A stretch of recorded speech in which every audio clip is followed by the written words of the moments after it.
আজ সকালে ছেলে অফিসে যাওয়ার আগে চা খেতে বসেছে। আমি রান্নাঘর থেকে গরম পরোটা এনে দিলাম। খেতে খেতে হঠাৎ সে বলল, মা, তুমি কি আমাকে দুধ খাওয়াতে পারবে? আমি হেসে বললাম, এই বয়সে দুধ খাবি? সে গম্ভীর মুখে বলল, না মা, আমি বলছি তোমার বুকের দুধ। আমি চমকে গেলাম। বললাম, কি বলছিস? আমার তো দুধ নেই। সে পরোটা রেখে দিয়ে আমার কাছে এল। বলল, মা, গর্ভবতী হলে আবার দুধ আসে। আমি বললাম, আমি তো গর্ভবতী নই। সে আমার 2 হাত ধরে বলল, মা, তুমি যদি আমার সাথে শারীরিক সম্পর্ক কর, তাহলে গর্ভবতী হতে পার। আমি তার হাত ছাড়িয়ে দিতে গেলাম।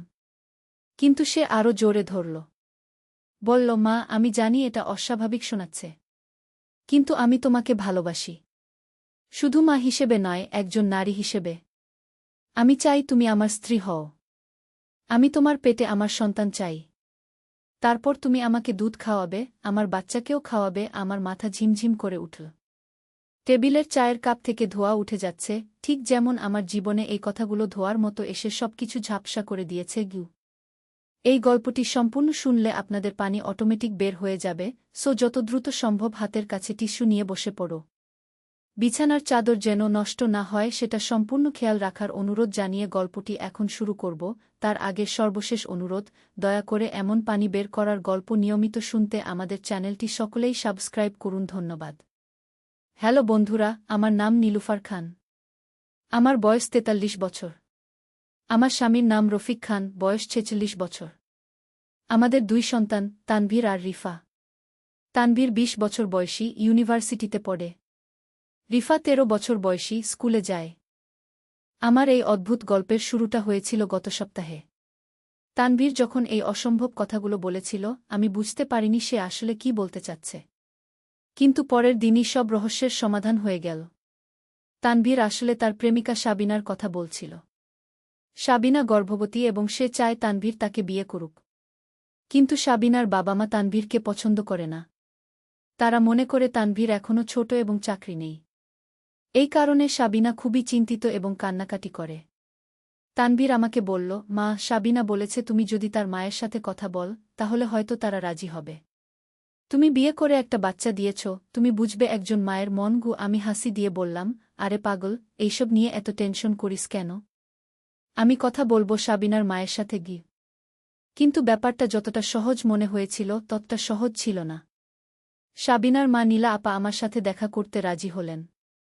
আমরা একটা কফি শপে বসলাম। নীলা আপা বললেন, নীলুফার, তোমার ছেলে খুবই ভালো, কিন্তু আমার মেয়ে এখন গর্ভবতী। তার দেখাশোনার জন্য একজন পরিপক্ক মানুষ দরকার। আমি বললাম, আপা, তানভীর খুবই দায়িত্বশীল। সে সাবিনাকে খুব ভালোবাসে। আর আমরা তো আছি সাহায্যের জন্য।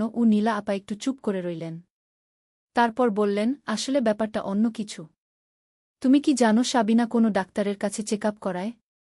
আমি বললাম, না তো, কেন? নীলা আপা বললেন, ডাক্তার সাহেব বলেছেন সাবিনার বাচ্চাটা খুবই বিশেষ। এটা একটা জেনেটিক মিউটেশনের কেস।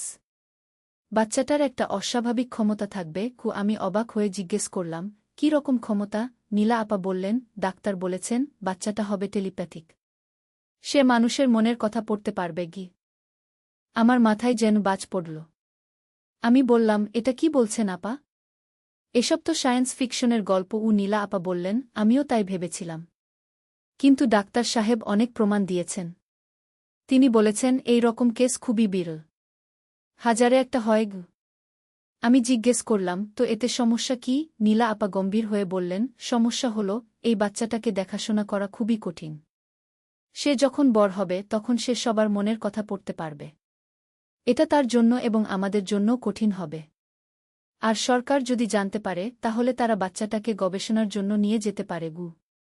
আমি বিস্মিত হয়ে বললাম, আপা, আপনি কি বলছেন? সরকার কেন একটা বাচ্চাকে নিয়ে যাবে? নীলা আপা বললেন, নীলুফার, তুমি বুঝছ না।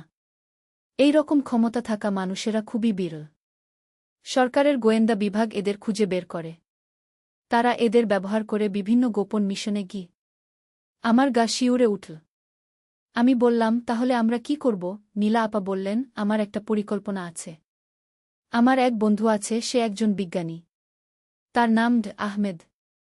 সে বলেছে যদি আমরা বাচ্চাটার জন্মের পর তাকে একটা বিশেষ জায়গা রাখি, তাহলে সে নিরাপদ থাকবে। আমি জিজ্ঞেস করলাম, কী রকম জায়গা? নীলা আপা বললেন, আহমেদ একটা গোপন ল্যাবরেটরি তৈরি করেছেন। সেখানে বিশেষ ক্ষমতাসম্পন্ন মানুষেরা থাকে। তারা নিরাপদে বড় হয় এবং তাদের ক্ষমতা নিয়ন্ত্রণ করতে শেখে গিয়ে।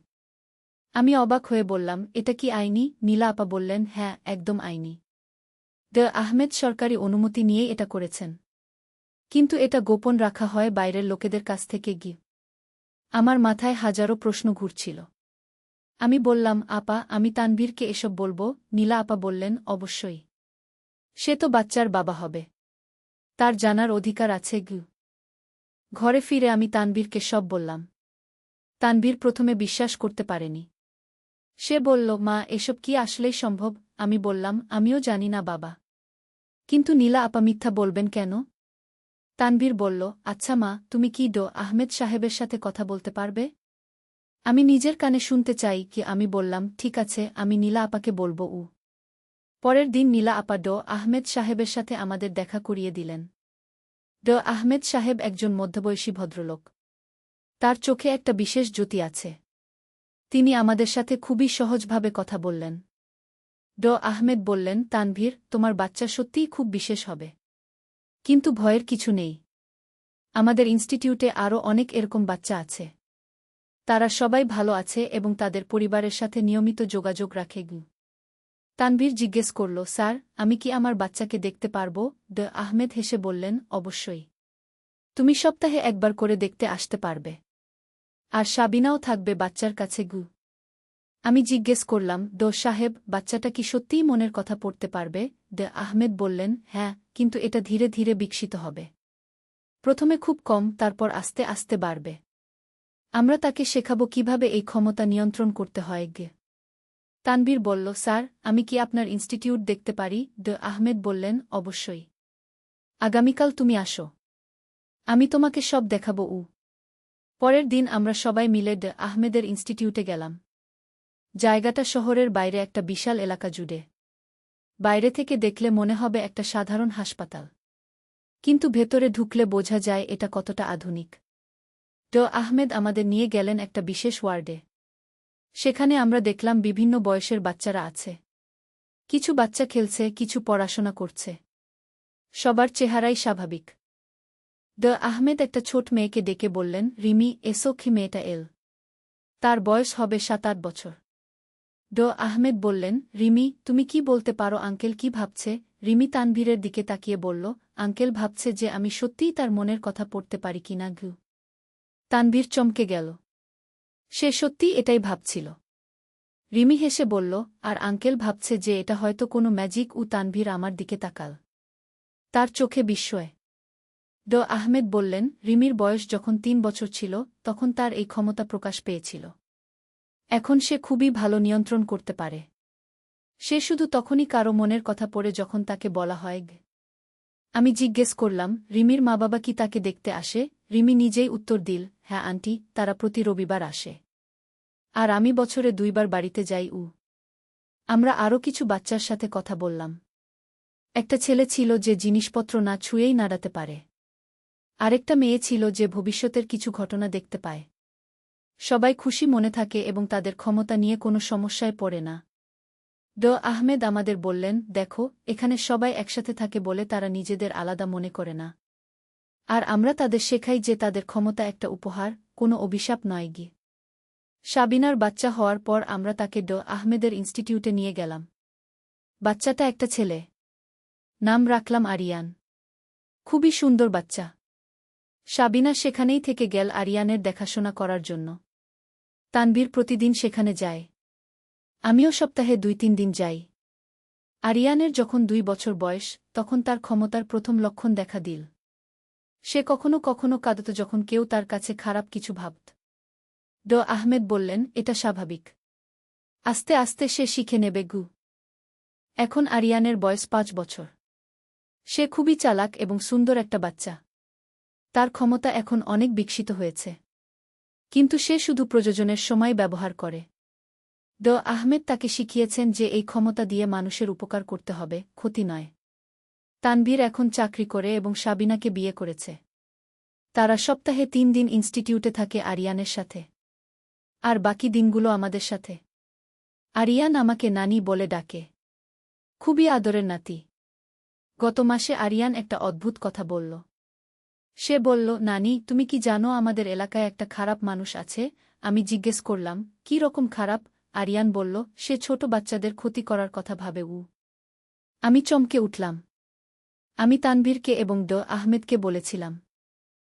আহমেদ বলেছিলেন, আরিয়ানের কথা সত্য হতে পারে। আমরা পুলিশকে জানিয়ে দেব। পুলিশ তদন্ত করার পর জানা গেল, আমাদের এলাকা সত্যিই একজন অপরাধী ছিল যে বাচ্চাদের নিয়ে খারাপ পরিকল্পনা করছিল। তাকে গ্রেপ্তার করা হয়েছিল। আরিয়ান তার ক্ষমতা দিয়ে অনেক বাচ্চাকে বিপদ থেকে রক্ষা করেছিল।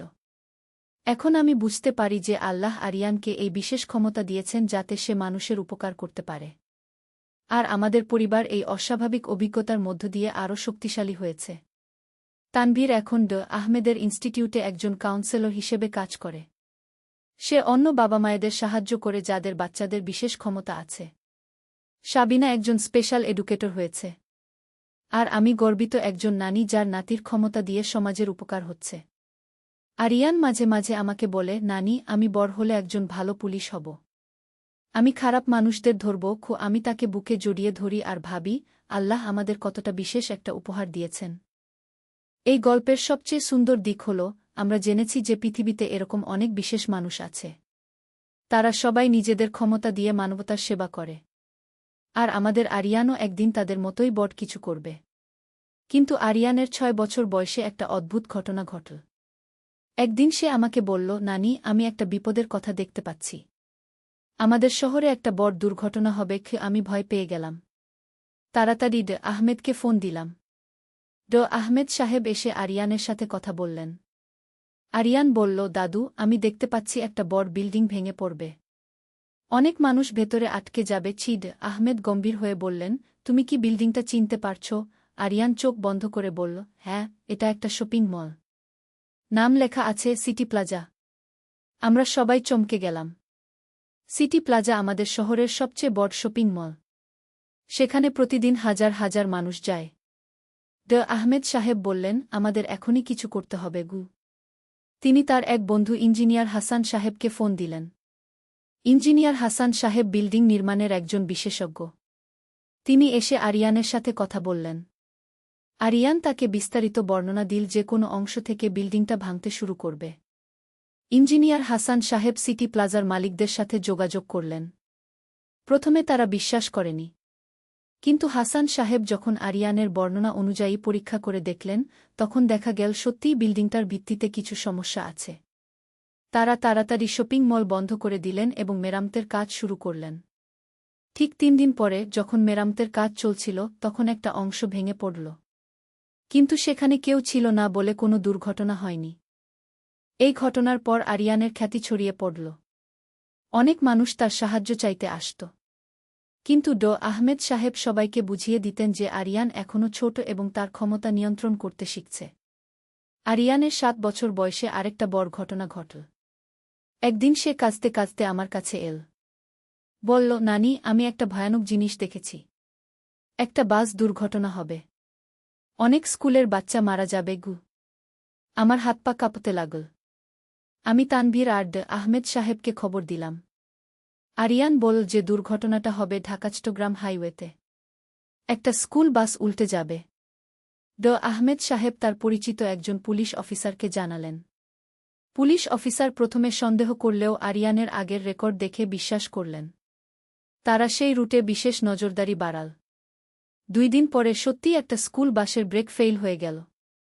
কিন্তু পুলিশ আগে থেকেই সতর্ক থাকায় তারা তাড়াতাড়ি বাসটা নিরাপদ জায়গায় নিয়ে যেতে পারল। সব বাচ্চা নিরাপদে ছিল। এরপর থেকে পুলিশ নিয়মিত আরিয়ানের সাথে যোগাযোগ রাখত। আরিয়ান তার ক্ষমতা দিয়ে অনেক দুর্ঘটনা আটকে দিয়েছে। কিন্তু এসব দেখতে দেখতে আরিয়ান অনেক ক্লান্ত হয়ে পড়ত। আহমেদ সাহেব বললেন, আরিয়ানের একটু বিশ্রাম দরকার। এত ছোট বয়সে এত দায়িত্ব নিলে তার মানসিক স্বাস্থ্যের ক্ষতি হতে পারে। আমরা সবাই সিদ্ধান্ত নিলাম যে আরিয়ান কিছুদিনের জন্য স্বাভাবিক জীবনযাপন করবে। আরিয়ানকে আমাদের বাড়িতে নিয়ে এলাম। সে অন্যান্য বাচ্চাদের মতো খেলাধুলা করত, স্কুলে যেত। কিন্তু মাঝে মাঝে তার ক্ষমতা এমনিতেই কাজ করত। একদিন আরিয়ান আমাকে বলল, নানি, আমার এক নতুন বন্ধু হয়েছে। তার নাম শায়েম। কিন্তু সায়েমের বাবা-মা তাকে অনেক বকাঝকা করে। আমি বললাম, কেন? আরিয়ান বলল, তারা ভাবে সায়েম পড়াশোনায় খারাপ। কিন্তু আসলে সায়েম খুবই চালাক। তার একটা বিশেষ ক্ষমতা আছে কি? আমি আগ্রহী হয়ে জিজ্ঞেস করলাম, কী রকম ক্ষমতা? আরিয়ান বলল, সে যে কোনো ভাষা খুব তাড়াতাড়ি শিখে ফেলতে পারে। আর সে ছবি আঁকতে পারে যেগুলো দেখলে মনে হয় জীবন্ত। আমি তানভীরকে বললাম। তানভীর সায়েমের বাবা-মায়ের সাথে কথা বলল। তারা প্রথমে বিশ্বাস করেনি। কিন্তু যখন সায়েমকে পরীক্ষা করে দেখা হলো, তখন দেখা গেল সে সত্যিই অসাধারণ প্রতিভাবান। সায়েমকেও আহমেদের ইনস্টিটিউটে নিয়ে যাওয়া হলো। সেখানে তার প্রতিভা আরও বিকশিত হল। সে এখন 5টা ভাষায় কথা বলতে পারে এবং তার আঁকা ছবি বিখ্যাত হয়েছে। আরিয়ান আর সায়েম একসাথে বড় হতে লাগল। তারা দুজনে মিলে অনেক ভালো কাজ করত। আরিয়ান ভবিষ্যতের বিপদ দেখত আর সায়েম তার ছবি এঁকে সেটা অন্যদের বোঝাত। আরিয়ানের 8 বছর বয়সে একটা রহস্যময় ঘটনা ঘটল। একদিন সে আমাকে বলল, নানি, আমি স্বপ্নে দেখেছি একটা লুকানো গুপ্তধন আছে আমাদের এলাকায়। আমি হেসে বললাম, আরে পাগল, এসব আবার কি? কিন্তু আরিয়ান খুবই গম্ভীর ছিল। সে বলল, নানি, এটা কোনো সাধারণ গুপ্তধন না। এটা অনেক পুরানো। আর এই গুপ্তধনের সাথে আমাদের পরিবারের একটা সংযোগ আছে। আমি অবাক হয়ে জিজ্ঞেস করলাম, কী রকম সংযোগ? আরিয়ান বলল, আমার স্বপ্নে দেখেছি আমাদের পরিবারের কেউ একজন এই গুপ্তধন লুকিয়ে রেখেছিল অনেক আগে। কিন্তু মারা যাওয়ার আগে সে কাউকে বলতে পারেনি গি। আমি তানভীর আর রফিকের সাথে কথা বললাম। রফিক বলল, আমার দাদুর কাছে শুনেছিলাম যে আমাদের পরিবারের কেউ একজন ব্যবসায়ী ছিল। তার অনেক টাকা পয়সা ছিল। কিন্তু হঠাৎ করে সে হারিয়ে গিয়েছিল। আরিয়ান বলল, হ্যাঁ, সেই লোকটাই। তার নাম ছিল আব্দুল করিম। সে তার সব সম্পদ একটা নিরাপদ জায়গায় লুকিয়ে রেখেছিল। আমরা সবাই অবাক হয়ে গেলাম। কারণ রফিকের পরদাদার নাম সত্যিই আব্দুল করিম ছিল। আরিয়ান আমাদের নিয়ে গেল আমাদের পুরানো বাড়ির পেছনে একটা বড় আমগাছের নিচে। বলল, এখানেই লুকানো আছে। আমরা খুঁড়তে শুরু করলাম। প্রায় 3 ফুট খোঁড়ার পর একটা পুরানো কাঠের বাক্স পেলাম। বাক্সটা খুলে দেখি ভেতরে অনেক পুরানো স্বর্ণের গহনা, কিছু হীরার অলংকার আর একটা চিঠি আছে। চিঠিটা পড়ে দেখলাম সেটা আব্দুল করিম লিখেছেন তার পরিবারের জন্য। তিনি লিখেছেন যে এই সম্পদ তার ভবিষ্যৎ বংশধরেরা যেন ভালো কাজে ব্যবহার করে। এই অবিশ্বাস্য আবিষ্কারের পর আমাদের পরিবারের অবস্থা অনেক ভালো হয়ে গেল। কিন্তু আমরা সব টাকা নিজেদের জন্য রাখিনি। আব্দুল করিমের ইচ্ছা অনুযায়ী আমরা অর্ধেক টাকা দিয়ে একটা দাতব্য সংস্থা খুললাম। আর বাকি টাকা দিয়ে আহমেদের ইনস্টিটিউটকে সাহায্য করলাম। আরিয়ানের 9 বছর বয়সে আরেকটা অস্বাভাবিক ঘটনা ঘটল। সে একদিন বলল, নানি, আমি জানি কেন আমার এই ক্ষমতা আছে। আমি কৌতূহলী হয়ে জিজ্ঞেস করলাম, কেন? আরিয়ান বলল, আমাদের পরিবারে এই ক্ষমতা বংশপরম্পরায় আসছে।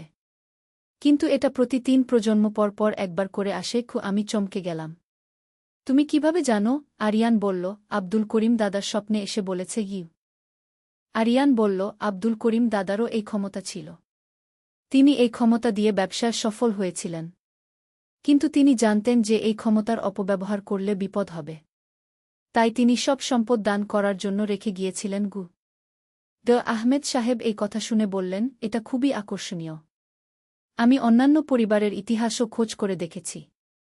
অনেক ক্ষেত্রেই এরকম বংশগত ক্ষমতার প্রমাণ পেয়েছি। আরিয়ান বলল, দাদু, আব্দুল করিম দাদা বলেছেন যে আমার পরেও এই পরিবারে কেউ এই ক্ষমতা পাবে। কিন্তু সেটা আরও 3 প্রজন্ম পরে। আমরা সবাই ভাবলাম এই রহস্যময় পারিবারিক ইতিহাস কতটা আশ্চর্যজনক। আরিয়ানের 10 বছর বয়সে একটা ভয়ানক পরীক্ষার সম্মুখীন হতে হলো আমাদের। একদিন সে খুবই অসুস্থ হয়ে পড়ল। জ্বর আর মাথাব্যথায় কাতরাতে লাগল। আহমেদ সাহেব বললেন, এটা আরিয়ানের ক্ষমতার বিকাশের একটা প্রাকৃতিক প্রক্রিয়া। এই বয়সে অনেক বিশেষ ক্ষমতাসম্পন্ন বাচ্চার এরকম হয়। 3 দিন ধরে আরিয়ান অচেতন অবস্থায় ছিল। আমরা সবাই খুবই চিন্তিত ছিলাম। 4র্থ দিনে সে জ্ঞান ফিরে পেল। কিন্তু তার চেহারায় একটা নতুন গাম্ভীর্য এসেছে। আরিয়ান বলল, নানি, আমি এখন আরও অনেক কিছু দেখতে পারি। শুধু ভবিষ্যৎ না, অতীতের ঘটনাও দেখতে পারি। সে বলল, আমি দেখতে পেয়েছি আমাদের দেশের ইতিহাসের অনেক লুকানো কাহিনী। আরিয়ান আমাদের বলল মুক্তিযুদ্ধের সময়কার কিছু অজানা ঘটনা, যেগুলো ইতিহাসের বইতে লেখা নেই। সে বল কিভাবে কিছু সাধারণ মানুষ বীরত্বের সাথে দেশের জন্য লড়েছে। আমরা সবাই অবাক হয়ে শুনলাম। আহমেদ সাহেব বললেন, আরিয়ানের ক্ষমতা এখন আরও উন্নত হয়েছে। সে এখন অতীত, বর্তমান আর ভবিষ্যৎ সব সময়কালেই দেখতে পারে। কি তিনি আরও বললেন, কিন্তু এই ক্ষমতা নিয়ন্ত্রণ করা আরও কঠিন। আরিয়ানকে আরও সাবধান থাকতে হবে। আরিয়ানের ১১ বছর বয়সে আরেকটা বড় রহস্যের সম্মুখীন হলাম আমরা। একদিন আরিয়ান আমাকে বলল, নানি, আমি জানি তুমি কোথায় জন্মেছ। আমি অবাক হয়ে বললাম, আমি তো সিলেটেই জন্মেছি। আরিয়ান মাথা নাড়ল। বলল, না নানি, তুমি জন্মেছ একটা অন্য জায়গা। আর তোমার আসল পরিবার আলাদা। আমার মাথায় যেন বিদ্যুৎ খেলে গেল। আমি বললাম, তুমি কি বলছ? আরিয়ান বলল, নানি, তুমি যখন খুব ছোট ছিলে তখন এক বন্যায় তোমার আসল বাবা মা মারা গিয়েছিল। খান ফ্যামিলি তোমাকে দত্তক নিয়েছিল। আমি কাঁপতে লাগলাম। এই কথা আমি কখনো জানতাম না। রফিকের সাথে কথা বললাম। রফিক বলল, আমার মা বা বাবা কখনো এ নিয়ে কিছু বলেনি। আমরা রফিকের পরিবারের বয়োজ্যেষ্ঠদের সাথে কথা বললাম। রফিকের বড় চাচা অবশেষে সত্যি কথা বললেন। তিনি বললেন, হ্যাঁ, নীলুফার সত্যিই আমাদের দত্তক নেওয়া সন্তান। তার আসল নাম ছিল নীলুফার বেগম। তার বাবা মা ছিল খুবই ভালো মানুষ, কিন্তু বনসত্তরের বন্যায় তারা মারা গিয়েছিল। আমরা নীলুফারকে নিজেদের মেয়ের মতো বট করেছি। এই তথ্য জানার পর আরিয়ান আমাকে আরও বলল, নানি, তোমার আসল বাবার নাম ছিল মোহাম্মদ আলী বেগম। তিনিও একজন বিশেষ মানুষ ছিলেন। তার কিছু অস্বাভাবিক ক্ষমতা ছিল আমি অভিভূত হয়ে শুনলাম। আরিয়ান বলল, তোমার ভেতরেও সেই ক্ষমতার একটা অংশ আছে। তুমি কখনো খেয়াল করেছ যে তোমার স্বপ্নগুলো মাঝে মাঝে সত্যি হয়? আমি ভাবলাম, সত্যিই তো। আমি অনেক সময় এমন স্বপ্ন দেখি যেগুলো পরে সত্যি হয়ে যায়, কিন্তু আমি কখনো এটাকে গুরুত্ব দিইনি। আহমেদ সাহেব বললেন, এটা খুবই আকর্ষণীয়। মনে হচ্ছে আরিয়ানের ক্ষমতা শুধু তানবীরের দিক থেকে আসেনি, নীলুফার আপার পরিবার থেকেও এসেছে। কি তিনি বললেন, এর মানে হলো আরিয়ানের ক্ষমতা দুই দিক থেকেই শক্তিশালী। এই আবিষ্কারের পর আমি নিজের সম্পর্কে আরও জানতে চাইলাম। আরিয়ানের সাহায্যে আমরা খুঁজে বের করলাম আমার আসল পরিবারের আরও তথ্য। জানতে পারলাম যে আমার আসল দাদা-দাদিও কিছু অস্বাভাবিক ঘটনার সাথে জড়িত ছিল। যখন তানবীর প্রথমবার সেই অদ্ভুত কথা বলেছিল, আমি ভেবেছিলাম সে পাগল হয়ে গেছে। কিন্তু আজ আমি বুঝতে পারি যে আল্লাহর ইশারায় সব কিছু হয়েছে। আমাদের জীবনে এই অভিজ্ঞতা এনে আমাদের আরও শক্তিশালী করেছে। আমাদের পরিবারের এই রহস্যময় ইতিহাস আর আরিয়ানের অবিশ্বাস্য ক্ষমতা আমাদের জীবনকে একটা অ্যাডভেঞ্চার গল্পের মতো করে তুলেছে। আর এখন যখন আরিয়ান আমাকে রবিবার সকালে পুরনো জিনিসপত্র গুছাচ্ছি, একটা অ্যালবাম বের হল। ছেলে দেখে বলল, মা, এইগুলো কোনো সময়ের ছবি। বসে ছবিগুলো দেখতে লাগলাম। একটা ছবিতে আমি লাল শাড়ি পরে হাসছি। সেই সময় আমার বয়স ছিল ২৫। ছেলে সেই ছবিটা হাতে নিয়ে অনেকক্ষণ দেখল। তারপর বলল, মা, এই ছবিতে তুমি দেখতে একদম হিরোইনের মতো। আমি হাসতে হাসতে বললাম, সেই যুগের কথা। ছেলে আরও ছবিগুলো দেখতে লাগল। হঠাৎ সে একটা ছবি নিয়ে খুব মনোযোগ দিয়ে দেখছে। সেটা আমি সাদা শাড়ি পরে দাঁড়িয়ে আছি। তার বয়স তখন মাত্র ৫ বছর। সে আমার পাশে দাঁড়িয়ে। সে বলল, মা, দেখো, এই ছবিতে আমরা দেখতে মাছেলে নয়, দেখতে কোনো দম্পতির মতো। আমি অবাক হয়ে বললাম, কি বলছিস তুই? সে বলল, সত্যি মা। দেখো না, তুমি এত সুন্দর আর আমি তোমার পাশে। মনে হচ্ছে স্বামী স্ত্রী। আমি ছবিটা নিয়ে দেখলাম। সত্যি কথা, আমরা দেখতে বেশ মিলছিল। ছেলে আমার কাছে এসে বসল। মা, আমি একটা কথা বলি। আমি তার দিকে তাকালাম। সে বলল, মা, এই ছবিগুলো দেখে আমার মনে হচ্ছে তুমি আমার জন্য তৈরি হয়েছিলে। তোমার সাথে আমার কত মিল। আমরা একসাথে কত সুন্দর লাগি। আমি ছোটবেলা থেকে তোমার পাশে আছি। তুমি আমার সব চাহিদা বুঝো। আমি তোমার সব কথা বুঝি। এটাই তো প্রেম। আমার হাত কাঁপছিল। ছবিটা টেবিলে রাখলাম। ছেলে আমার হাত ধরে বলল, মা, আমি তোমাকে ভালোবাসি। এই ছবিগুলো দেখে আমার আরও নিশ্চিত হয়েছি যে তুমি আমার জন্য। আমরা একসাথে এত সুন্দর। তুমি আমার স্ত্রী হও। আমি তোমাকে সুখী করব। সকালের রোদ জানালা দিয়ে ঘরে আসছিল। সেই আলোতে তার মুখ দেখাচ্ছিল খুব সুন্দর। অ্যালবামের পাতা উল্টাতে উল্টাতে আমার মনে হচ্ছিল যেন আমি আমার জীবনের গল্প পড়ছি। আর সেই গল্পে ছেলে শুধু আমার ছেলে নয়, সে আমার সবচেয়ে কাছের মানুষ। তার কথা শুনে মনে হলো সত্যিই আমরা একে অপরের জন্য তৈরি। তার চোখে এমন ভালোবাসা দেখলাম যে মনে হলো এই ছবিগুলো আসলে আমাদের প্রেমের সাক্ষী। এই গল্পটি সম্পূর্ণ শুনলে আপনাদের পানি অটোমেটিক বের হয়ে যাবে, সো যত দ্রুত সম্ভব হাতের কাছে টিস্যু নিয়ে বসে পড়ুন। বিছানার চাদর যেন নষ্ট না হয় সেটা সম্পূর্ণ খেয়াল রাখার অনুরোধ জানিয়ে গল্পটি এখন শুরু করব। তার আগে সর্বশেষ অনুরোধ, দয়া করে এমন পানি বের করার গল্প নিয়মিত শুনতে আমাদের চ্যানেলটি সকলেই সাবস্ক্রাইব করুন। ধন্যবাদ। হ্যালো বন্ধুরা, আমার নাম মিথিলা খান। আমার বয়স ৪৪ বছর। আমার স্বামীর নাম কাজী রহমান, বয়স ৪৭ বছর। আমাদের ২ সন্তান, রিয়াদ আর তানিয়া। রিয়াদ ২০ বছর বয়সী, ইউনিভার্সিটিতে পড়ে। তানিয়া ১৪ বছর বয়সী, হাই স্কুলে যায়। গত সপ্তাহে আমার স্বামী কাজী রহমান আমাকে একটা অদ্ভুত কথা বলেছিল যে তার মনে হচ্ছে আমাদের বাড়িতে কেউ লুকিয়ে আছে। প্রথমে আমি হাসি দিয়ে উড়িয়ে দিয়েছিলাম। কিন্তু পরের দিন থেকে আমিও অদ্ভুত কিছু লক্ষ্য করতে শুরু করলাম। রাতে ঘুমানোর আগে আমি সব আলো নিভিয়ে রাখি। কিন্তু সকালে উঠে দেখি রান্নাঘরের আলো জ্বলে আছে। প্রথম দিন ভাবলাম হয়তো ভুলে গেছি। দ্বিতীয় দিনও একই ঘটনা। তৃতীয় দিন আমি বিশেষ খেয়াল করে সব আলো নিভিয়ে ঘুমালাম। কিন্তু সকালে উঠে দেখি রান্নাঘরের পাশাপাশি বসার ঘরের আলোও জ্বলছে। আমি কাজী রহমানকে বললাম। সে বলল, আমিও এই ব্যাপারটা লক্ষ্য করেছি। শুধু আলো না, কখনো কখনো মনে হয় কেউ রান্নাঘরে হাঁটাহাঁটি করছে। তার কথা শুনে আমার গায়ে কাঁটা দিল। আমি বললাম, তুমি কি মনে করো কেউ আমাদের বাড়িতে ঢুকেছে? কাজী রহমান বলল, সেটাই সবচেয়ে সম্ভাব্য ব্যাখ্যা। কিন্তু কেউ ঢুকলে তো কিছু না কিছু চুরি করত। আমাদের বাড়িতে তো কিছুই নেই হারিয়ে, সত্যি আমাদের ঘরের সব কিছু ঠিক যেখানে রেখেছিলাম সেখানেই আছে। পরের রাতে আমরা দুজনেই জেগে থাকার সিদ্ধান্ত নিলাম। রাত ২টার দিকে হঠাৎ রান্নাঘর থেকে থালাবাসনের আওয়াজ এলো। আমরা দুজনেই চমকে উঠলাম। কাজী রহমান আস্তে আস্তে উঠে দরজার কাছে গেল। আমিও তার পিছে পিছে গেলাম। রান্নাঘরের দরজা খুলে আমরা যা দেখলাম তাতে আমাদের চোখ ছানাবড়া। একটা মেয়ে আমাদের রান্নাঘরে দাঁড়িয়ে আছে। তার বয়স হবে ২৫-২৬। সে একদম আমাদের রিয়াদের মতো দেখতে। একই ধরনের চোখ, নাক, ঠোঁট। যেন রিয়াদের বোন। মেয়েটা আমাদের দেখে ভয় পেয়ে গেল। সে বলল, আঙ্কেল, আন্টি, আমি। কাজী রহমান বলল, তুমি কে? কিভাবে আমাদের বাড়িতে ঢুকলে? মেয়েটা কাঁদতে কাঁদতে বলল, আমার নাম সীমা। আমি গত ১০ দিন ধরে আপনাদের বাড়িতে লুকিয়ে আছি। আমি বললাম, কেন? তোমার বাড়ি কোথায়? তোমার বাবা মা কোথায়? সীমা কাঁদতে কাঁদতে বলল, আমার কেউ নেই। আমি এতিম। আমি রাস্তায় থাকি। শীতকালে খুব ঠান্ডা লাগছিল। তাই আপনাদের বাড়িতে লুকিয়ে থাকতাম। আমার মনে দয়া হল। কিন্তু কাজী রহমান সন্দেহের চোখে তাকিয়ে রইল। সে বলল, তুমি সত্যি বলছ তো? তুমি তো চোর ডাকাত কিছু নও। সীমা বলল, না আঙ্কেল। আমি কিছুই চুরি করিনি। শুধু রাতে এখানে ঘুমাতাম। সকালে চলে যেতাম। আমি কাজী রহমানের দিকে তাকালাম। সে আমার চোখের দিকে তাকিয়ে বুঝে গেল আমি কি ভাবছি। আমি বললাম, সীমা, তুমি এখানে থাকতে পারো। কিন্তু লুকিয়ে কেন? আমাদের বললেই তো পারতে। সীমা বলল, আমি ভয় পেয়েছিলাম।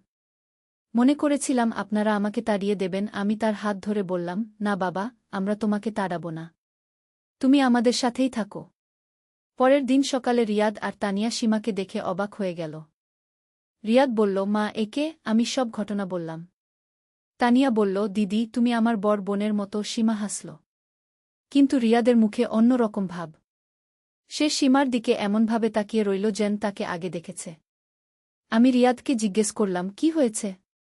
তুমি এমন করে তাকিয়ে আছো কেন? রিয়াদ বলল, মা, এই মেয়েটাকে আমি আগেও দেখেছি। সীমা চমকে উঠল। বলল, কোথায় দেখেছ? রিয়াদ বলল, আমার স্বপ্নে। গত কয়েক মাস ধরে আমি প্রায় স্বপ্নে তোমাকে দেখি। তুমি আমার সাথে কথা বলো, হাসো। এই কথা শুনে আমাদের সবার গায়ে কাঁটা দিল। সীমা বলল, আমিও তোমাকে স্বপ্নে দেখি। তুমি আমাকে বলো এই বাড়িতে আসতে। তাই আমি এখানে এসেছি। আমি আর কাজী রহমান দুজনেই হতবাক। একই রকম ব্যাপার? দুজনে দুজনকে স্বপ্নে দেখে? তানিয়া বলল, মা, এটা কি কোনো জাদুটোনা? আমি বললাম, জানি না বাবা। কিন্তু যাই হোক, সীমা এখন আমাদের পরিবারের অংশ। দিন যেতে লাগল। সীমা আমাদের সাথে মিশে গেল। সে খুব ভালো রান্না জানে। আমার চেয়েও ভালো। তানিয়ার পড়াশোনায় সাহায্য করে। কিন্তু রিয়াদ আর সীমার মধ্যে একটা অদ্ভুত সম্পর্ক তৈরি হল। রিয়াদ সীমার সাথে ঘণ্টার পর ঘণ্টা কথা বলে। তারা দুজনে বারান্দায় বসে থাকে। কখনো হাসে, কখনো গম্ভীর হয়ে কথা বলে। আমি লক্ষ্য করলাম রিয়াদ সীমার দিকে এমনভাবে তাকায় যেমন একজন ছেলে তার প্রেমিকার দিকে তাকায়। একদিন আমি সীমাকে জিজ্ঞেস করলাম, সীমা, তোমার আর কোনো পরিবার নেই? সীমা বলল, না আন্টি। আমি ছোটবেলায় এতিম হয়ে গেছি। তারপর থেকে একা একা বেঁচে আছি। আমি বললাম, তোমার কি কোনো বয়ফ্রেন্ড আছে? সীমা লজ্জা পেল। বলল, না আন্টি, আমার কখনো কারো সাথে প্রেম হয়নি। আমি বললাম, রিয়াদকে তুমি কেমন লাগে? সীমা আরও লজ্জা পেল। বলল, ভাই তো আন্টি। আমি বললাম, ভাই? তুমি তো আমাদের পরিবারের কেউ নও। তুমি আমাদের মেয়ের মতো। কিন্তু রক্তের সম্পর্ক নেই। সীমা বলল, আন্টি, আমি রিয়াদকে খুব ভালোবাসি। কিন্তু আমি জানি না এটা ঠিক কি না। আমি তার হাত ধরে বললাম, প্রেম কখনো ভুল নয় বাবা। তুমি যদি রিয়াদকে ভালোবাসো আর রিয়াদ যদি তোমাকে ভালোবাসে, তাহলে সেটাই যথেষ্ট। সীমার চোখে জল এলো। বলল, আন্টি, আপনি কি আমাকে আপনার পুত্রবধূ হিসেবে মেনে নেবেন? আমি তাকে জড়িয়ে ধরলাম। বললাম, অবশ্যই বাবা। তুমি তো আমার মেয়ের মতো। সেদিন রাতে আমি কাজী রহমানকে সব বললাম। সে বলল, আমিও লক্ষ্য করেছি। রিয়াদ আর সীমার মধ্যে ভালোবাসা হয়েছে। কিন্তু একটা ব্যাপার আমার কাছে অদ্ভুত লাগছে। আমি বললাম, কি? কাজী রহমান বলল, সীমাকে দেখতে একদম আমাদের পরিবারের মতো। যেন সে আমাদের মেয়ে। পরের দিন আমি সীমার জন্মের কাগজপত্র খোঁজার সিদ্ধান্ত নিলাম। সীমা বলল যে সে কোনো কাগজপত্র নেই। কিন্তু সে জানে তার জন্ম হয়েছিল ঢাকার একটা হাসপাতালে। আমি আর কাজী রহমান সেই হাসপাতালে গেলাম। হাসপাতালের রেকর্ড ঘেঁটে আমরা সীমার জন্মের তথ্য পেলাম। কিন্তু যে তথ্য পেলাম তাতে আমাদের মাথা ঘুরে গেল। সীমার মায়ের নাম মীরা খান। আমার বোনের নাম। যে বোন 20 বছর আগে মারা গিয়েছিল। আমি হাসপাতালের ডাক্তারকে জিজ্ঞেস করলাম, এই মীরা খানের কি হয়েছিল? ডাক্তার বলল, সন্তান জন্মের পর পরই মারা গিয়েছিল। আর বাচ্চাটাকে এতিমখানায় পাঠিয়ে দেওয়া হয়েছিল। আমার মাথায় বাজ পড়ল। সীমা আমার ভাইঝি। আমার বোনের মেয়ে। আমি এতদিন জানতামই না যে মীরার একটা মেয়ে আছে। মীরা মারা যাওয়ার পর আমাদের পরিবারের সাথে তার স্বামীর সম্পর্ক খারাপ হয়ে গিয়েছিল। আমরা কেউই জানতাম না যে একটা বাচ্চা রয়ে গেছে। বাড়ি ফিরে আমি সীমাকে সব বললাম। সীমা কাঁদতে শুরু করল। বলল, মানে আমার একটা পরিবার আছে? আমি একা নই। আমি তাকে জড়িয়ে ধরে বললাম, না বাবা, তুমি একা নও। তুমি আমার ভাইঝি। আমার রক্তের সম্পর্কের মেয়ে। কিন্তু এখন একটা নতুন সমস্যা দেখা দিল। সীমা যদি আমার ভাইঝি হয়, তাহলে সে রিয়াদের কাজিন বোন। তাদের মধ্যে প্রেম কি ঠিক হবে? আমি আর কাজী রহমান এই নিয়ে অনেক চিন্তা করলাম। কাজী রহমান বলল, কাজিনদের মধ্যে বিয়ে অনেক সমাজেই স্বীকৃত। আর তারা তো জানতই না যে আত্মীয়। তাদের ভালোবাসা খাঁটি। আমিও এই কথায় সায় দিলাম। আমরা রিয়াদকে সব বললাম। রিয়াদ প্রথমে অবাক হল। তারপর বলল, মা, তাহলে সীমা আপা আমার বোন? আমি বললাম, হ্যাঁ, কিন্তু তোমরা দুজনে যদি একে অপরকে ভালোবাসো, তাহলে বিয়ে করতে পারো। রিয়াদ খুশি হয়ে গেল। সে বলল, মা, আমি সীমা আপাকে খুব ভালোবাসি। আমি তাকে বিয়ে করতে চাই। সীমাও একই কথা বলল। আমরা তাদের বিয়ের আয়োজন করলাম। ছোট করে, শুধু পরিবারের সদস্যরা। তানিয়া খুব খুশি হল। সে বলল, আমার একটা দিদি আর একটা ভাবি দুটোই পেলাম। বিয়ের দিন খুব সুন্দর হল। সীমা খুব সুন্দর লাগছিল। রিয়াদও খুব খুশি। কিন্তু সবচেয়ে বড় কথা, তারা দুজনেই খুব খুশি। বিয়ের পর সীমা আর রিয়াদ আলাদা একটা ফ্ল্যাটে চলে গেল। কিন্তু প্রায়ই আমাদের বাড়িতে আসে।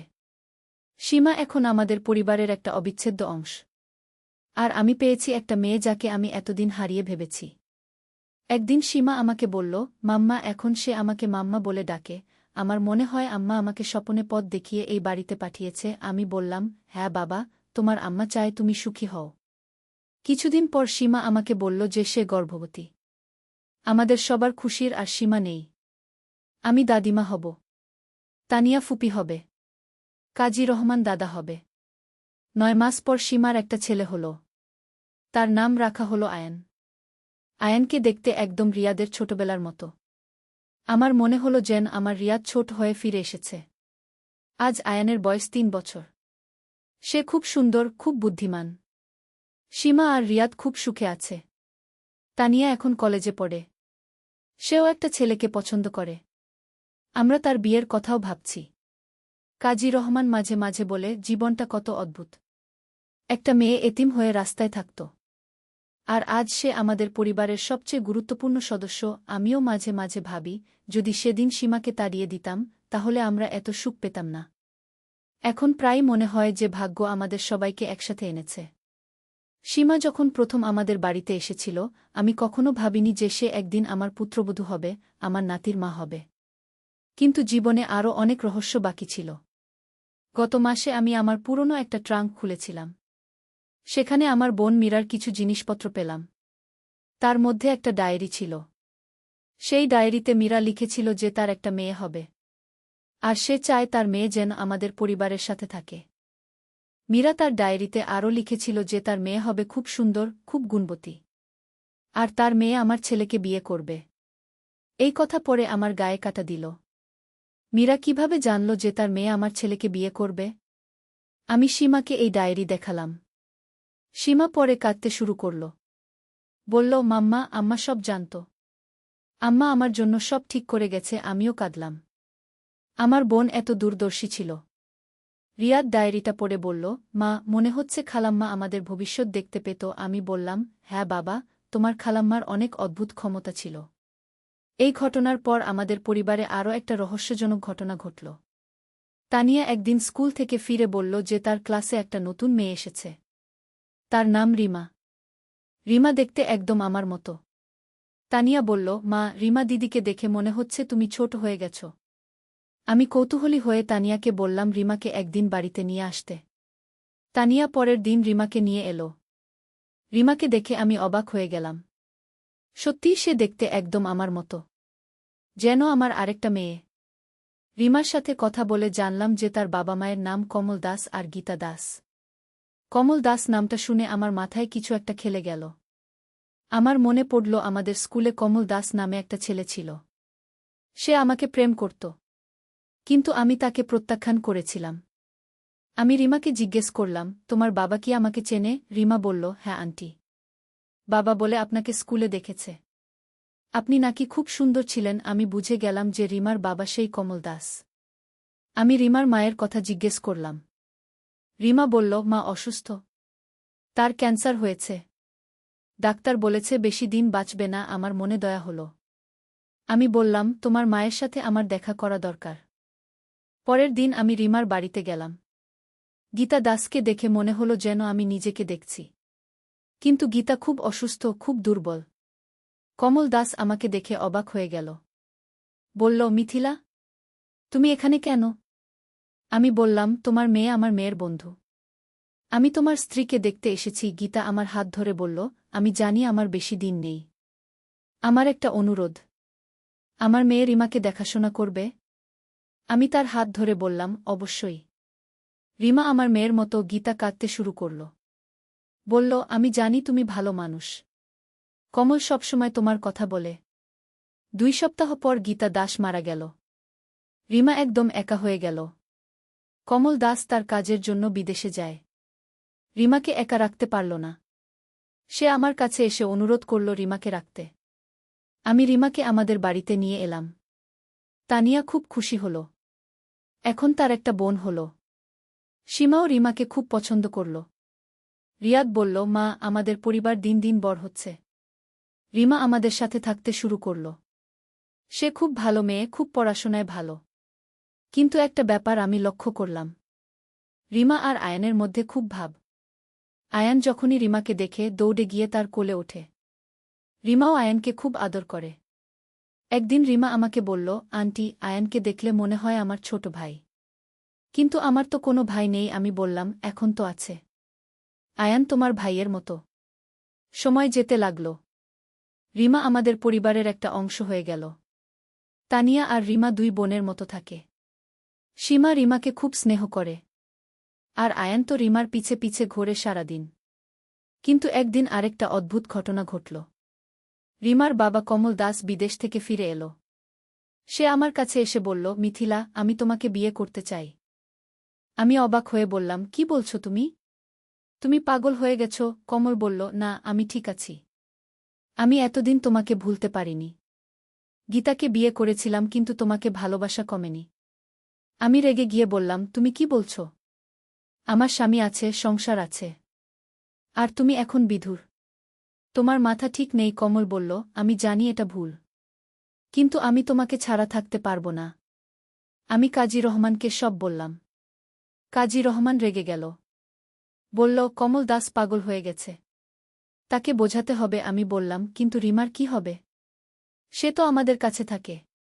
কাজী রহমান বলল, রিমা থাকবে। কিন্তু কমল দাসকে বুঝতে হবে যে সে ভুল করছে। আমরা কমল দাসের সাথে কথা বললাম। কিন্তু সে কিছুতেই মানল না। শেষে আমি রিমাকে সব বললাম। রিমা কাঁদতে শুরু করল। বলল, আন্টি, আমার বাবা কেন এমন করছে?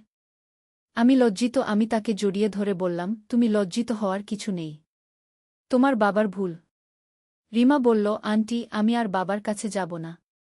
আমি আপনাদের সাথেই থাকব। আমি বললাম, তুমি আমাদের সাথেই থাকবে। তুমি আমার মেয়ে। কমল দাস বুঝতে পারল যে রিমা তার কাছে যাবে না। সে হাল ছেড়ে দিয়ে আবার বিদেশে চলে গেল। রিমা আমাদের সাথে থেকে গেল। এখন রিমার বয়স 18 বছর। সে কলেজে পড়ে। খুব মেধাবী ছাত্রী। তানিয়ার সাথে খুব ভাব। সীমা আর রিয়াদ তাকে ছোট বোনের মতো দেখে। আর আয়ান তো রিমার পিছে পিছে ঘোরে সারাদিন। আমি মাঝে মাঝে ভাবি, জীবনটা কত অদ্ভুত। প্রথমে সীমা এলো। তারপর রিমা এলো। দুজনেই আমাদের পরিবারের অংশ হয়ে গেল। আমার মনে হয় এটাই নিয়তি। কিন্তু আরেকটা রহস্যজনক ঘটনা ঘটল গত মাসে। রিমা একদিন আমাকে বলল, আন্টি, আমি একটা অদ্ভুত স্বপন দেখি। আমি দেখি একটা বৃদ্ধ মহিলা আমার কাছে আসে। বলে আমি যেন আয়ানকে দেখাশোনা করি।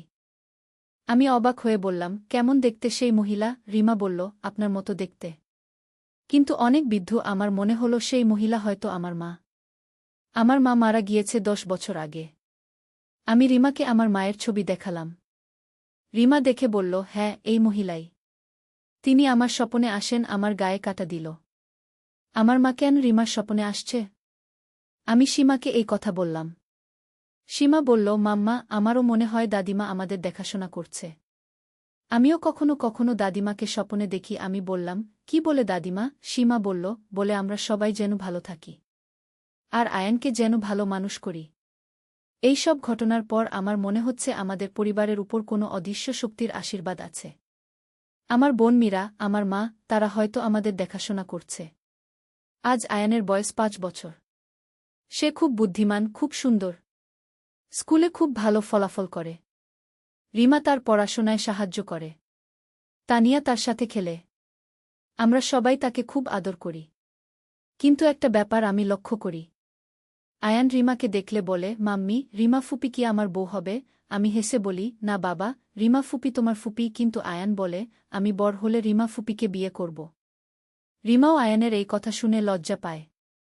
কিন্তু সে আয়ানকে খুব স্নেহ করে। আমার মনে হয় আয়ান আর রিমার মধ্যে একটা বিশেষ বন্ধন আছে। আমি মাঝে মাঝে ভাবি, ভবিষ্যতে কি হবে? আয়ান বড় হলে সত্যিই কি রিমাকে বিয়ে করবে? রিমা কি আয়ানের জন্য অপেক্ষা করবে? এই সব প্রশ্নের উত্তর কেবল সময় দিতে পারবে। কিন্তু এখনো পর্যন্ত আমাদের পরিবার খুব সুখে আছে। কাজী রহমান এখনো সুস্থ। আমিও ভালো আছি। সীমা আর রিয়াদ খুব সুখী। তানিয়া কলেজে ভালো ফলাফল করছে। রিমা আমাদের সবার প্রিয়। আর আয়ান আমাদের সবার চোখের মণি। আমি আল্লাহর কাছে প্রার্থনা করি যেন আমাদের এই সুখ চিরকাল থাকে। যেন আমরা সবাই একসাথে থাকতে পারি। আর যেন আয়ান বড় হয়ে একটা ভালো মানুষ হয়। আজকে এই গল্প এখানেই শেষ করছি। কিন্তু আমাদের জীবনের গল্প এখনো চলমান। প্রতিদিন নতুন কিছু না কিছু ঘটে। কখনো খুশির, কখনো দুঃখের। কিন্তু আমরা সবাই একসাথে আছি বলে সব কিছু সহ্য করতে পারি। আমার বিশ্বাস, ভালোবাসা আর পরিবারের বন্ধনই জীবনের সবচেয়ে বড় শক্তি। আমাদের পরিবারে যে ভালোবাসা আছে, যে একতা আছে, তাই আমাদের সব সমস্যার সমাধান করে দেয়। আর যেসব মানুষ আমাদের ছেড়ে চলে গেছে, যেমন আমার বোন মীরা, আমার মা, তারা হয়তো আকাশ থেকে আমাদের দেখাশোনা করছে। তাদের আশীর্বাদেই আমরা এত সুখে আছি। আমি সব শুনুদের জানাই, পরিবারকে ভালোবাসুন। আপনাদের কাছের মানুষদের দেখাশোনা করুন। কারণ জীবনে পরিবারই সবচেয়ে গুরুত্বপূর্ণ। অর্থ, খ্যাতি সব কিছুর চেয়ে পরিবার বড়। আর যারা এতিম, যাদের কোনো পরিবার নেই, তাদের সাহায্য করুন। কারণ আপনি জানেন না, হয়তো সেই এতিম শিশুটি একদিন আপনার পরিবারের অংশ হয়ে যেতে পারে। যেমন সীমা আর রিমা আমাদের পরিবারের অংশ হয়েছে। জীবন অনিশ্চিত, কিন্তু ভালোবাসা চিরকাল থাকে। পরিবারের বন্ধন কখনো ছিঁড়ে না। এই বিশ্বাস নিয়েই আমি প্রতিদিন বেঁচে আছি। আর আমার নাতি আয়ান যখন বড় হবে, তখন হয়তো সেও তার নিজের পরিবার করবে। তার সন্তান হবে। আর আমি প্রপিতামহী হব। জীবনের চক্র এভাবেই চলতে থাকবে। আর আমাদের এই ভালোবাসার গল্প প্রজন্মের পর প্রজন্ম চলতে থাকবে। আল্লাহ আমাদের সবাইকে ভালো রাখুন। আমাদের পরিবারে যেন সবসময় শান্তি থাকে। আর যারা এই গল্প শুনেছেন, তাদের পরিবারেও যেন সুখশান্তি থাকে। নূরের পথ। প্রথম অধ্যায়, অন্ধকারের শুরু। কারোর পুরানো শহরে আল-আজহার মসজিদের ছায়ায় একটি ছোট্ট গলিতে বাস করত আহমেদ ইবনে ইউসুফ।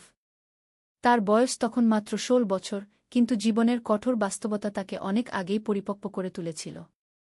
তার পিতা ইউসুফ একজন দরিদ্র দর্জি ছিলেন, যিনি দিনরাত পরিশ্রম করেও পরিবারের জন্য পর্যাপ্ত রোজগার করতে পারতেন না।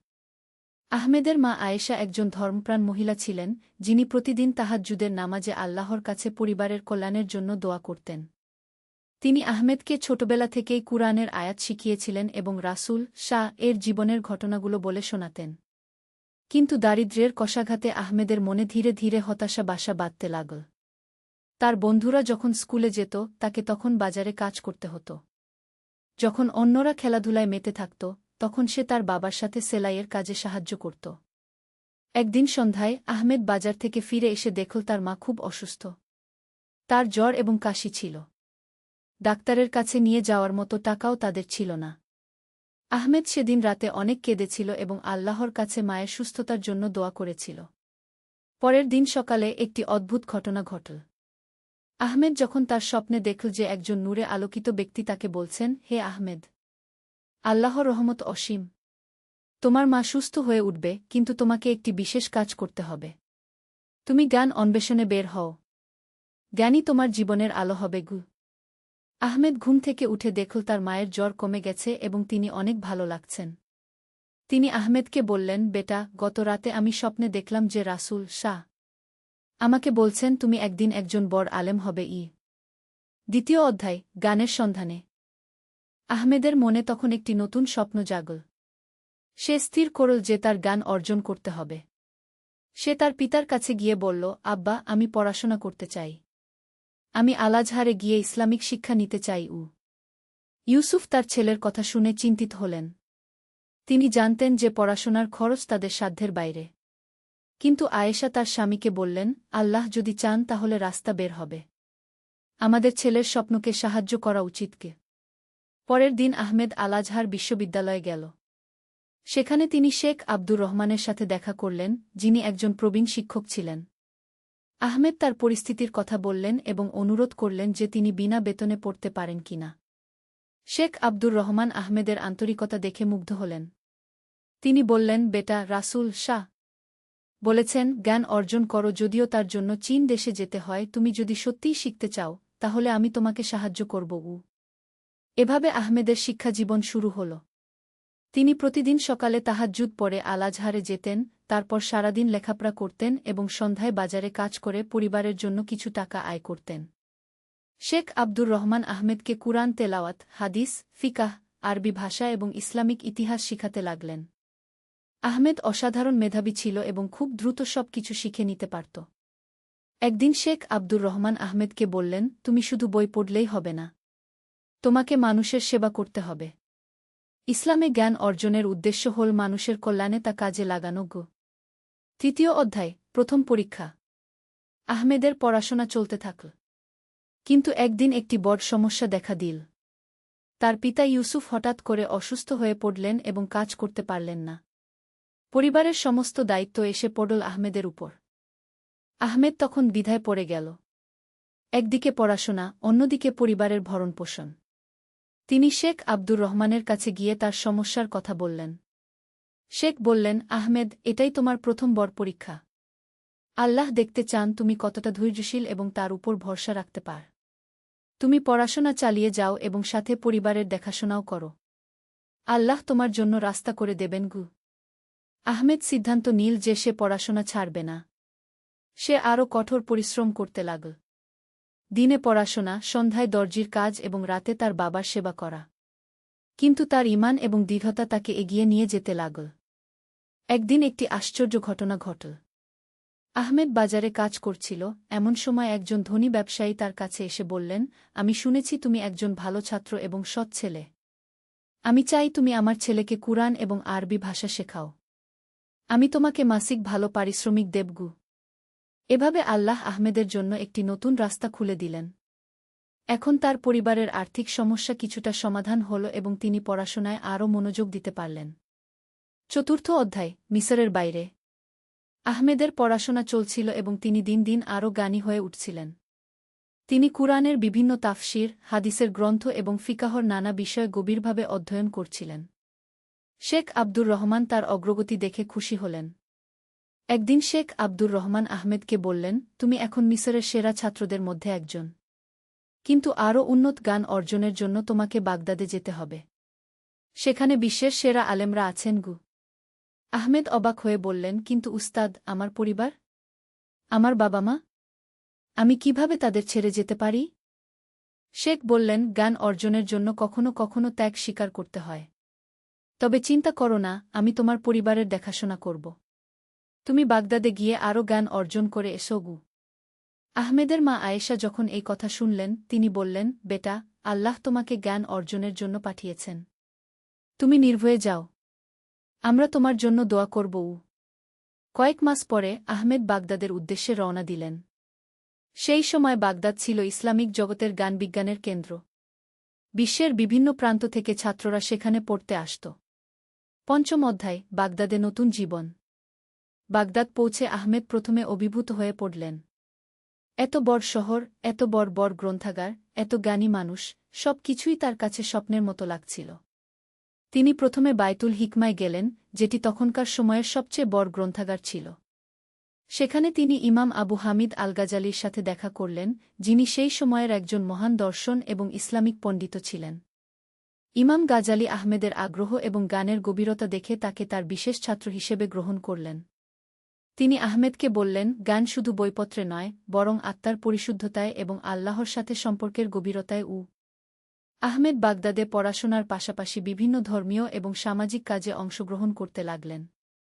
তিনি গরিবদের সেবা, অসুস্থদের দেখাশোনা এবং এতিম শিশুদের শিক্ষাদানে নিজেকে জড়িয়ে রাখলেন।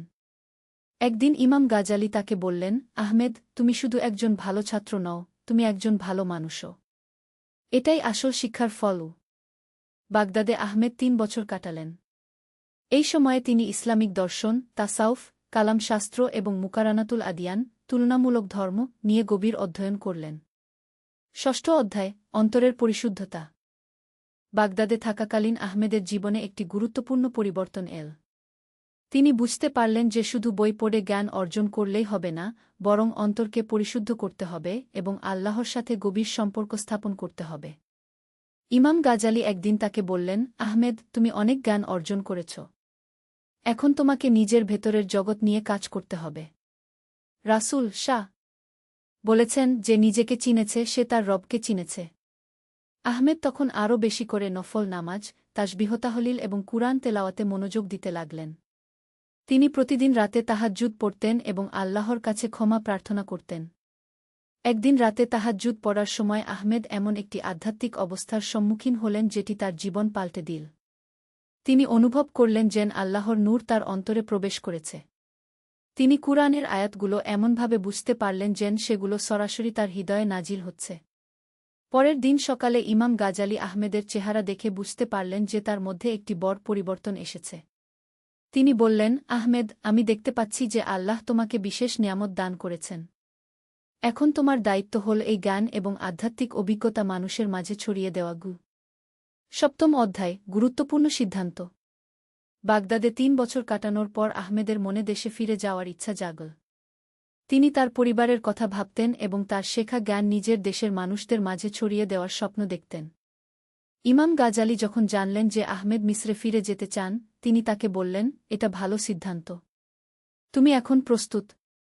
তোমার মধ্যে জ্ঞান এবং আধ্যাত্মিকতার সুন্দর সমন্বয় ঘটেছে। তুমি ফিরে গিয়ে মানুষদের ইসলামের সঠিক শিক্ষা দাও এবং তাদের অন্তর পরিশুদ্ধ করতে সাহায্য করো।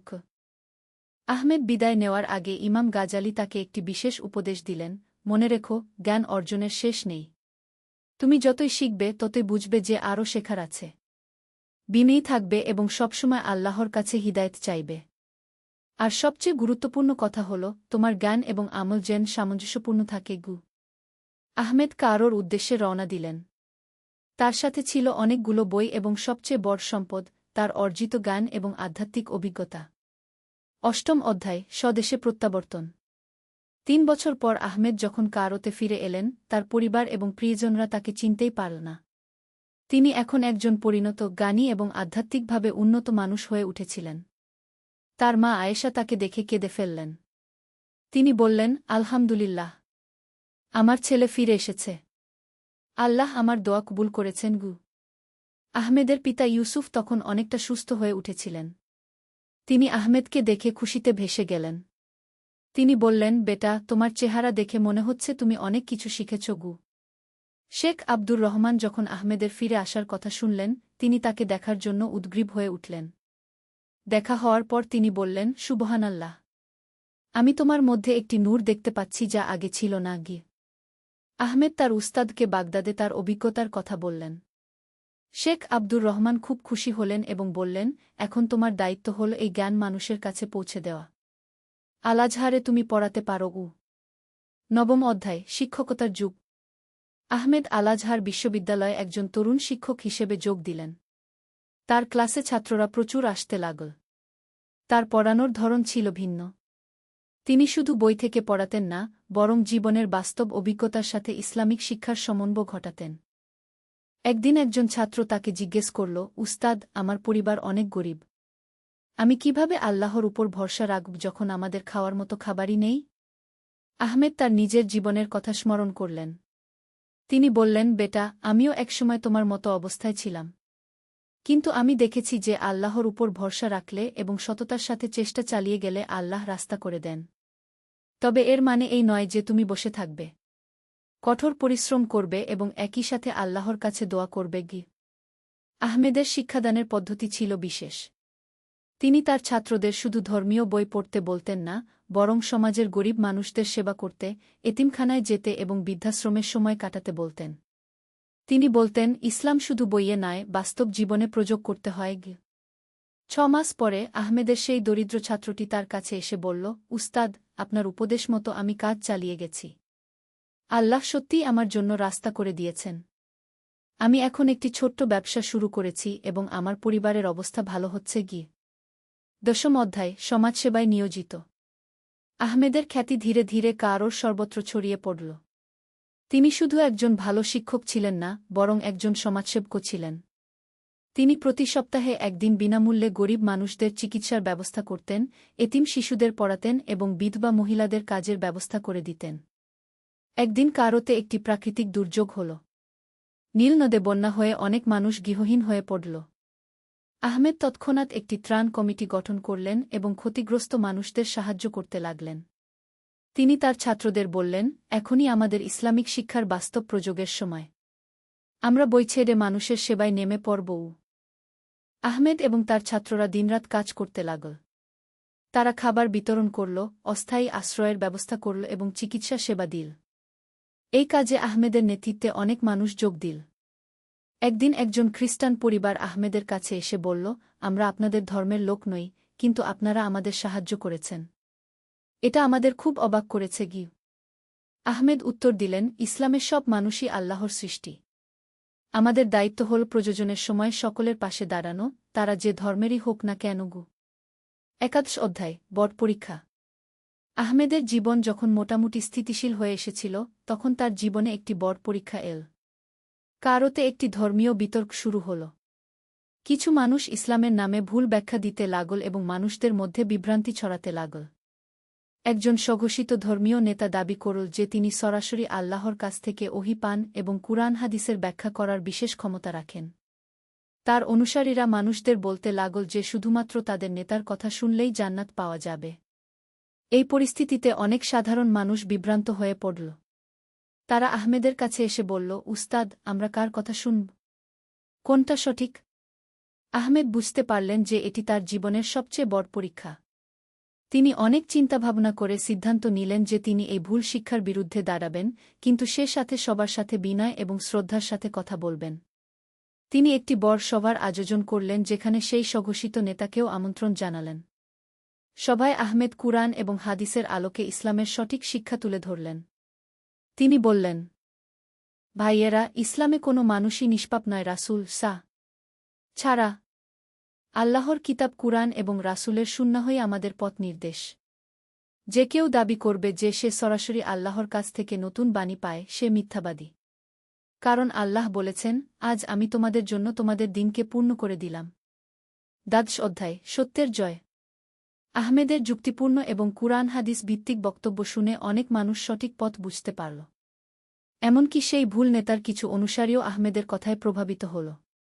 কিন্তু এতে সেই স্বঘোষিত নেতা রেগে গেল। সে আহমেদের বিরুদ্ধে প্রচার শুরু করল এবং তার অনুসারীদের উস্কাতে লাগল।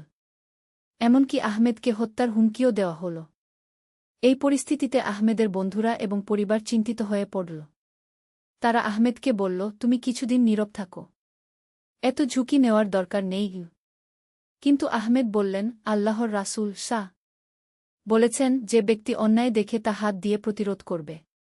যদি সে পারে না তাহলে মুখ দিয়ে, আর যদি সেটাও না পারে তাহলে অন্তর দিয়ে। এটা ঈমানের সবচেয়ে দুর্বল স্তর। আমি সত্যের পক্ষে কথা বলা বন্ধ করতে পারি না। এই সময় আহমেদ আরও বেশি করে নামাজ, তাসবিহ এবং দোয়ায় মনোযোগ দিতে লাগলেন। তিনি আল্লাহর কাছে সাহায্য এবং হিফাজত চাইতেন। একদিন একটি অদ্ভুত ঘটনা ঘটল।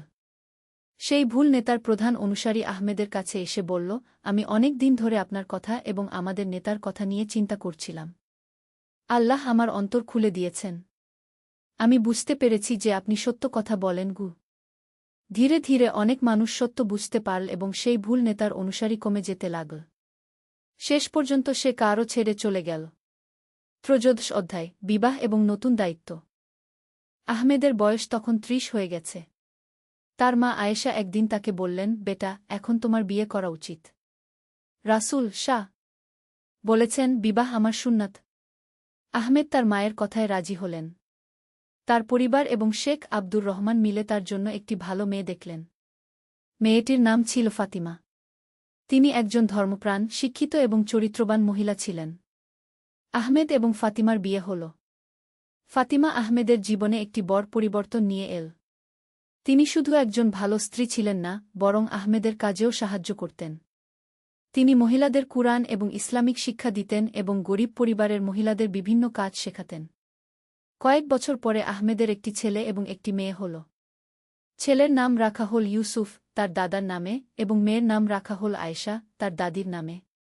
আহমেদ এখন একজন পিতা হিসেবেও দায়িত্ব পালন করতে হতো। তিনি তার সন্তানদের ছোটবেলা থেকেই ইসলামিক মূল্যবোধ এবং চরিত্র গঠনে মনোযোগ দিলেন। তিনি তাদের কুরআনের গল্প শোনাতেন, রাসূল এবং সাহাবাদের জীবনী বলতেন। চতুর্দশ অধ্যায়, গানের আরও বিস্তার। আহমেদ শুধু আল-আজহারে পড়ানোর মধ্যে সীমাবদ্ধ থাকেনি। তিনি বিভিন্ন মসজিদে জুমার খুতবা দিতেন, সাপ্তাহিক তাফসির ক্লাস নিতেন এবং যুব সমাজের জন্য বিশেষ কর্মসূচির আয়োজন করতেন। তিনি দেখতে পেলেন যে কারোর তরুণ সমাজ বিভিন্ন সমস্যায় জর্জরিত। কেউ কেউ দিন থেকে দূরে সরে যাচ্ছে, কেউ কেউ ভুল পথে চলে যাচ্ছে। এই অবস্থা দেখে আহমেদ একটি বিশেষ কর্মসূচি শুরু করলেন। প্রতি শুক্রবার সন্ধ্যায় তিনি তরুণদের নিয়ে একটি সভার আয়োজন করতেন। এই সভায় তিনি শুধু ধর্মীয় কথা বলতেন না, বরং জীবনের বিভিন্ন সমস্যার সমাধান নিয়ে কথা বলতেন। তিনি তাদের পড়াশোনা, চাকরি, বিয়েশাদী এবং পারিবারিক সমস্যার পরামর্শ দিতেন। একদিন একজন তরুণ তার কাছে এসে বলল, উস্তাদ, আমি অনেক পাপ করেছি। আল্লাহ কি আমাকে ক্ষমা করবেন? আহমেদ তার হাতে হাত রেখে বললেন, বেটা, আল্লাহ বলেছেন, বলো, হে আমার বান্দারা, যারা নিজেদের উপর জুলুম করেছ, তোমরা আল্লাহর রহমত থেকে নিরাশ হজো না। নিশ্চয় আল্লাহ সব পাপ ক্ষমা করে দেন। তুমি সত্যিকারের তওবা করো এবং ভবিষ্যতে ভালো থাকার চেষ্টা করো।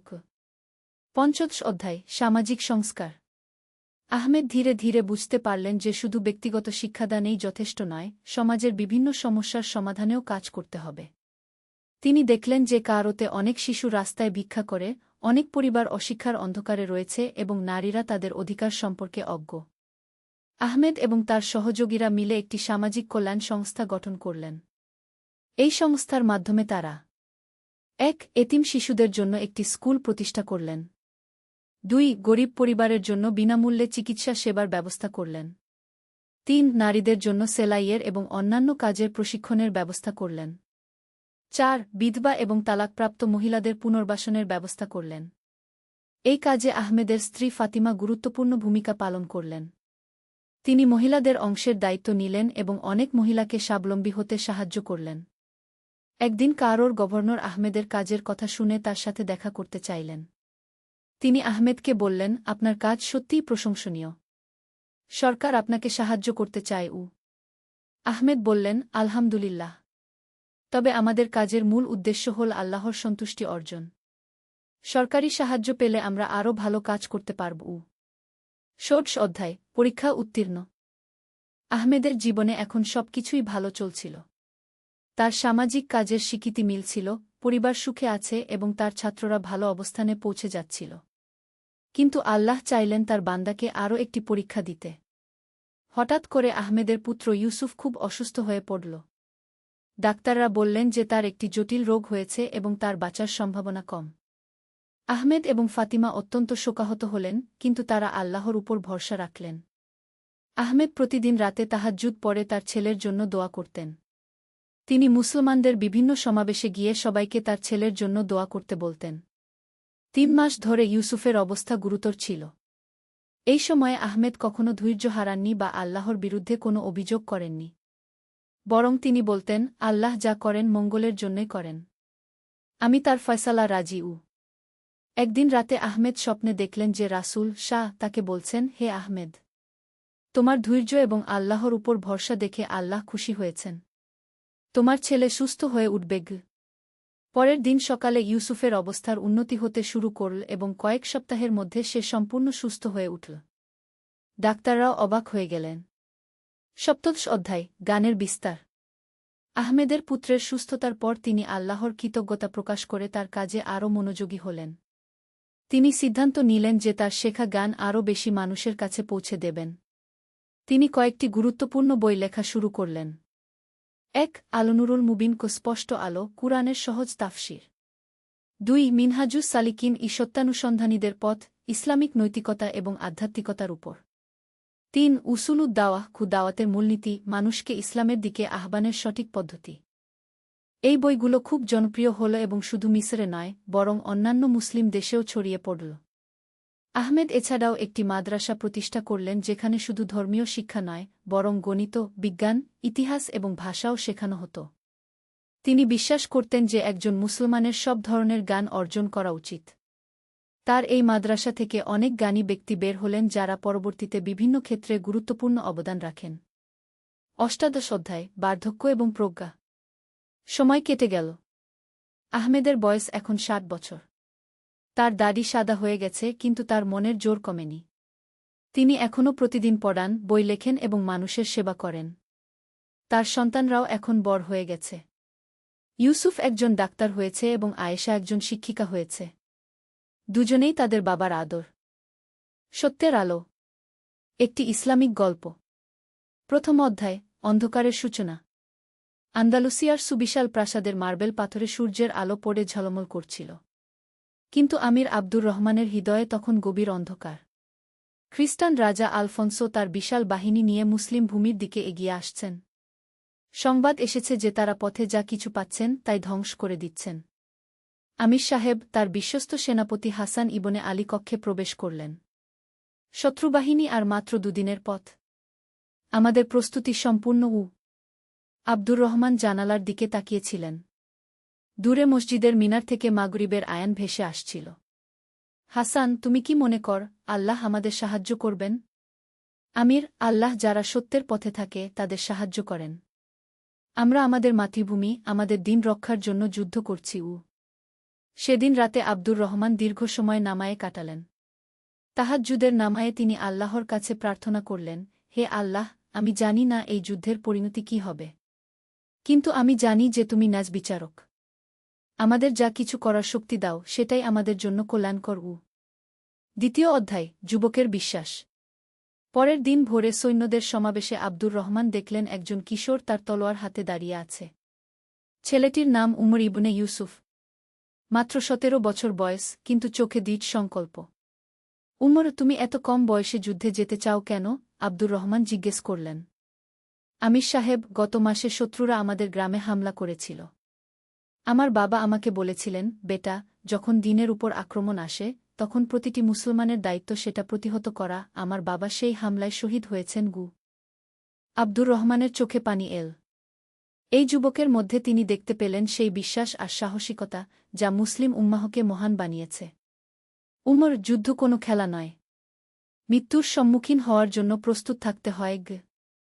আমির সাহেব, কুরআন শরীফে আল্লাহ তায়ালা বলেছেন, তোমরা মনে করো না যে যারা আল্লাহর রাহে নিহত হয় তারা মৃত, বরং তারা জীবিত, তাদের প্রতিপালকের নিকট তাদের রিজিক দেওয়া হয়। আমি মৃত্যুকে ভয় পাই না, আমি ভয় পাই আল্লাহর অসন্তুষ্টিকে। কি? তৃতীয় অধ্যায়, যুদ্ধের প্রাক্কালে। যুদ্ধের আগের রাতে মুসলিম সৈন্যদের শিবিরে একটা আলাদা পরিবেশ। কেউ কুরআন তিলাওয়াত করছেন, কেউ জিকিরে মগ্ন, কেউ পরিবারের কথা ভাবছেন। হাসান ইবনে আলী তার অভিজ্ঞতার কথা তরুণ সৈন্যদের বলছিলেন। যুদ্ধের ময়দানে যাওয়ার আগে প্রতিটি মুজাহিদের 2টা জিনিস মনে রাখা উচিত, হাসান বলছিলেন। প্রথমত, আমরা আল্লাহর জন্য যুদ্ধ করছি, নিজেদের অহংকার বা লোভের জন্য নয়। দ্বিতীয়ত, শত্রুর প্রতিও আমাদের ন্যায় বিচার করতে হবে। নিরীহ মানুষ, বৃদ্ধ, শিশু, নারীদের ক্ষতি করা আমাদের ধর্মে নিষিদ্ধ। উমর প্রশ্ন করল, কিন্তু হাসান চাচা, যদি শত্রুরা আমাদের সাথে এমন ন্যায় বিচার না করে? উমর, আমাদের চরিত্র শত্রুর আচরণের উপর নির্ভর করে না। আমরা মুসলিম, আমাদের আদর্শ রাসূলুল্লাহ শাহ। তিনি সবচেয়ে কঠিন পরিস্থিতিতেও ন্যায় বিচার থেকে সরে আসেননি। রাতের শেষ প্রহরে আব্দুর রহমান তার সৈন্যদের উদ্দেশ্যে শেষ ভাষণ দিলেন। হে আমার ভাইয়েরা, আগামীকাল আমরা যুদ্ধে যাব। কিন্তু মনে রাখবেন, এই যুদ্ধ কোনো ব্যক্তিগত শত্রুতার জন্য নয়। এই যুদ্ধ আমাদের মাতৃভূমি, আমাদের দিন, আমাদের পরিবারের সুরক্ষার জন্য। আল্লাহ যদি আমাদের জয় দান করেন তাহলে আমরা নম্রভাবে তার কৃতজ্ঞতা আদায় করব। আর যদি আমাদের পরাজয় হয় তাহলেও আমরা জানব যে আল্লাহর ফয়সালাই চূড়ান্ত। চতুর্থ অধ্যায়, সংঘর্ষ। পরদিন সূর্যোদয়ের সাথে সাথে 2 বাহিনী মুখোমুখি হল। আলফোনসোর বাহিনী সংখ্যায় বেশি, অস্ত্রশস্ত্রেও এগিয়ে। কিন্তু মুসলিম সৈন্যদের চোখে এক আলাদা দীপ্তি। যুদ্ধ শুরুর আগে আব্দুর রহমান তার সৈন্যদের সাথে দোয়া করলেন, রাব্বানা আফরিক আলাইনা সবরান ওয়া সাব্বিত আকদামানা ওয়ানসুরনা আলাল কাউমিল কাফিরিনগু। হে আমাদের প্রতিপালক, আমাদের উপর ধৈর্য ঢেলে দাও, আমাদের পা দৃঢ় করে দাও, আর কাফেরদের বিরুদ্ধে আমাদের সাহায্য কর। যুদ্ধ প্রচণ্ড ভয়াবহ আকার ধারণ করল। উমর তার তলোয়ার হাতে বীরত্বের সাথে যুদ্ধ করছিল। একসময় একটি শত্রু সৈন্য তার পিঠের দিক থেকে আক্রমণ করতে গেল, কিন্তু হাসান ইবনে আলী তাকে রক্ষা করলেন। এই সময় হাসানের বুকে একটি তীর বিঁধে গেল। উমর কান্নায় ভেঙে পড়ল। হাসান চাচা, আপনি কেন আমাকে বাঁচাতে গেলেন? রক্তক্ষরণের মাঝেও হাসান মুস্কি হাসলেন। উমর, তুমি এই উম্মাহর ভবিষ্যৎ। আমার মতো বুড়োর চেয়ে তোমার জীবন বেশি গুরুত্বপূর্ণ। আল্লাহর কাছে আমার জন্য দোয়া করব। হাসানের মৃত্যু উমরের মনে গভীর প্রভাব ফেল। তিনি বুঝলেন যে জিহাদ শুধু যুদ্ধ নয়, এটা ত্যাগের নাম, এটা মানবতার সেবার নাম। পঞ্চম অধ্যায়, অপ্রত্যাশিত মোড়। যুদ্ধ দিনভর চল। সন্ধ্যার সময় মুসলিম বাহিনী ক্লান্ত হয়ে পড়েছে, কিন্তু তারা হাল ছাড়েনি। এমন সময় উমর দেখল যে শত্রুবাহিনীর একজন সৈন্য আহত অবস্থায় পড়ে আছে। সে একটা খ্রিস্টান সৈন্য, কিন্তু তার অবস্থা খুবই খারাপ। উমর দ্বিধায় পড়ে গেল। এটা তার শত্রু, কিন্তু তার মানবিক দায়িত্ব কি? তার মনে পড়ে গেল হাসানের কথা, নিরীহ মানুষদের ক্ষতি করা আমাদের ধর্মে নিষিদ্ধ। এই আহত সৈন্যটি এখন আর হুমকি নয়, সে একজন সাহায্যপ্রার্থী মানুষ। উমর তার পানির পাত্র থেকে ওই খ্রিস্টান সৈন্যকে পানি খাওয়াল এবং তার ক্ষতের উপর কাপড় বেঁধে দিল।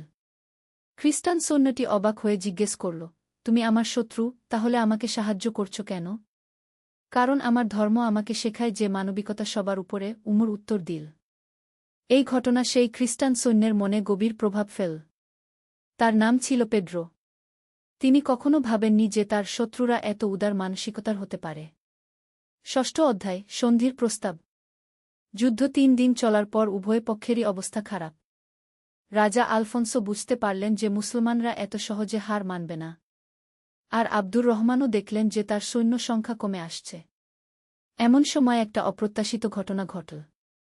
যে পেড্রো উমরের কাছ থেকে সাহায্য পেয়েছিল সে রাজা আলফোন্সোর কাছে গিয়ে বল, আপনার মাজেস্টি, এই মুসলমানরা যেমনটা আমাদের বলা হয়েছে তারা তেমন নয়। তারা অসভ্য বা নিষ্ঠুর নয়।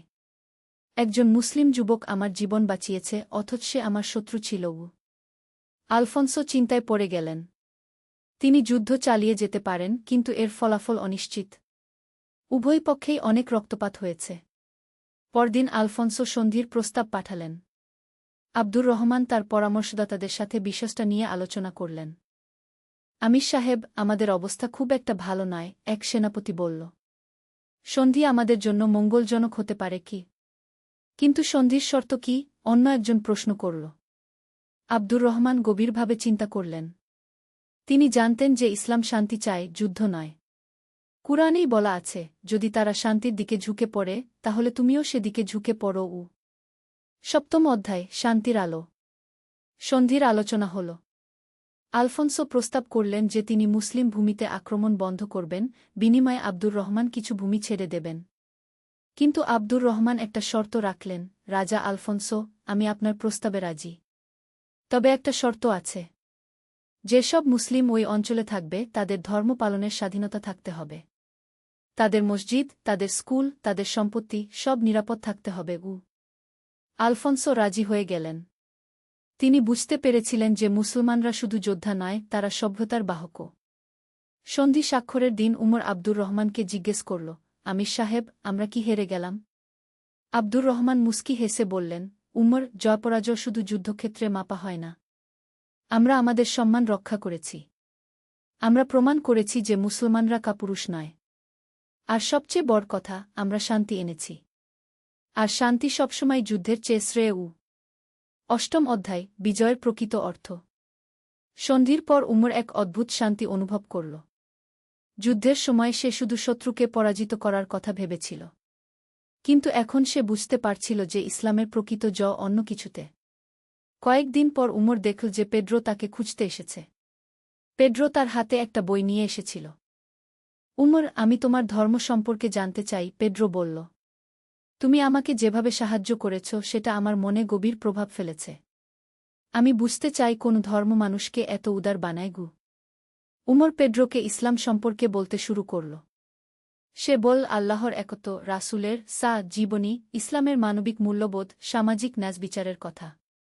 কিন্তু তোমরা তো আমাদের সাথে যুদ্ধ করেছ, পেড্রো প্রশ্ন করল। পেড্রো ভাই, আমরা যুদ্ধ করেছি আমাদের আত্মরক্ষার জন্য। আমাদের ধর্মে বলা আছে যে অন্যায়ের প্রতিবাদ করা প্রতিটি মুসলমানের দায়িত্ব।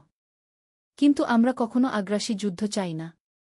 আমরা চাই শান্তি, আমরা চাই সহাবস্থান। পেড্রো উমরের কথা মনোযোগ দিয়ে শুনল। কয়েক মাস পর সে ইসলাম গ্রহণ করল এবং তার নাম রাখল আব্দুর রহিম।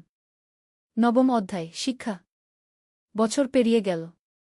আন্দালুসিয়ায় শান্তি বিরাজ করছে। উমর এখন একজন দক্ষ সৈনিক এবং পণ্ডিত হয়ে উঠেছে।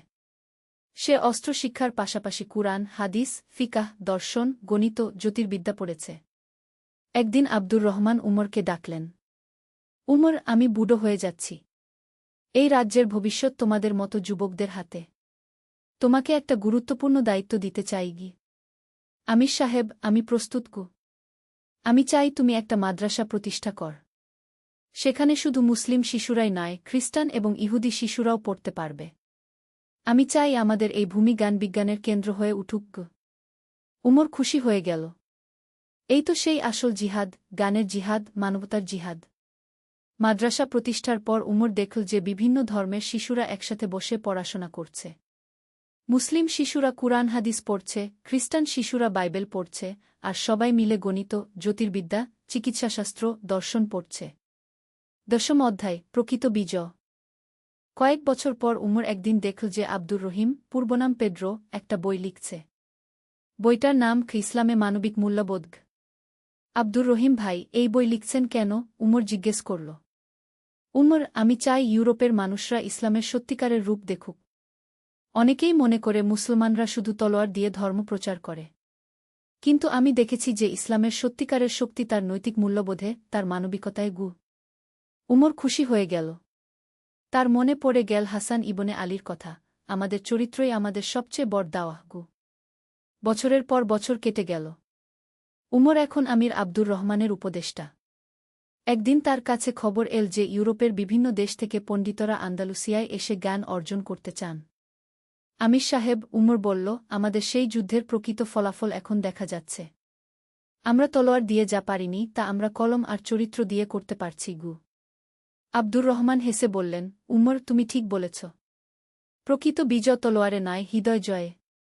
আমরা শুধু একটা যুদ্ধে জিতিনি, আমরা মানুষের মন জিতেছি। একাদশ অধ্যায়, পরবর্তী প্রজন্ম। ২০ বছর পর উমর এখন নিজেই একজন বিজ্ঞ শাসক। তার মাদ্রাসা থেকে যে সব ছাত্র বের হয়েছে তারা ইউরোপের বিভিন্ন প্রান্তে ছড়িয়ে গেছে। তারা চিকিৎসক, দার্শনিক, গণিতবিদ, জ্যোতির্বিদ হিসেবে কাজ করছে। আর সবচেয়ে বড় কথা, তারা তাদের কর্মে ইসলামের সুন্দর চেহারা তুলে ধরছে। একদিন উমরের কাছে একজন যুবক এল। তার নাম ইউসুফ। সে খুবই উত্তেজিত। উস্তাদ উমর, উত্তরে নরমানরা আবার আক্রমণের প্রস্তুতি নিচ্ছে। আমাদের কি যুদ্ধের প্রস্তুতি নেওয়া উচিত নয়? উমর মুস্কি হাসলেন। এই যুবকের মধ্যে নিজের যৌবনের ছাপ দেখতে পেলেন। ইউসুফ, যুদ্ধ সবসময় শেষ উপায়। আগে দেখি কূটনীতি দিয়ে সমস্যার সমাধান হয় কিনা। আমাদের দূত পাঠাই, তাদের সাথে কথা বলি। হয়তো কোনো ভুল বুঝাবুঝি আছে কি। কিন্তু উস্তাদ, তারা যদি আক্রমণ করেই ফেলে? তাহলে আমরা প্রতিরোধ করব। কিন্তু আমাদের উদ্দেশ্য হবে আত্মরক্ষা, ধ্বংস নয়। আর যুদ্ধ শেষে আমাদের ব্যবহার এমন হতে হবে যেন শত্রু আমাদের সম্মান করে কি। ইউসুফ চিন্তায় পড়ে গেল। উস্তাদ, এত উদারতা দেখিয়ে আমরা কি দুর্বল মনে হচ্ছি না? ইউসুফ, প্রকৃত শক্তি অন্যকে ক্ষমা করার ক্ষমতায়। যে ব্যক্তি রাগ থাকা সত্ত্বেও ক্ষমা করতে পারে সেই প্রকৃত বীর। রাসূলুল্লাহ মক্কা বিজয়ের দিন তার সব শত্রুকে ক্ষমা করে দিয়েছিলেন। ফলাফল, তারাই পরবর্তীতে ইসলামের সবচেয়ে বড় সহায়ক হয়েছিল। দ্বাদশ অধ্যায়, প্রজ্ঞার বিজয়। দূত পাঠানোর পর জানা গেল যে নরমানদের সাথে একটা ব্যবসায়িক বিরোধ ছিল। তারা মনে করছিল মুসলিম ব্যবসায়ীরা তাদের সাথে অন্যায় করেছে। উমর তদন্ত করে দেখলেন যে সত্যিই কিছু মুসলিম ব্যবসায়ী অসৎ আচরণ করেছে। উমর সাথে সাথে সেই ব্যবসায়ীদের শাস্তি দিলেন এবং নরমানদের ক্ষতিপূরণ দিলেন। এই ন্যায়বিচার দেখে নরমান নেতা অভিভূত হয়ে গেলেন।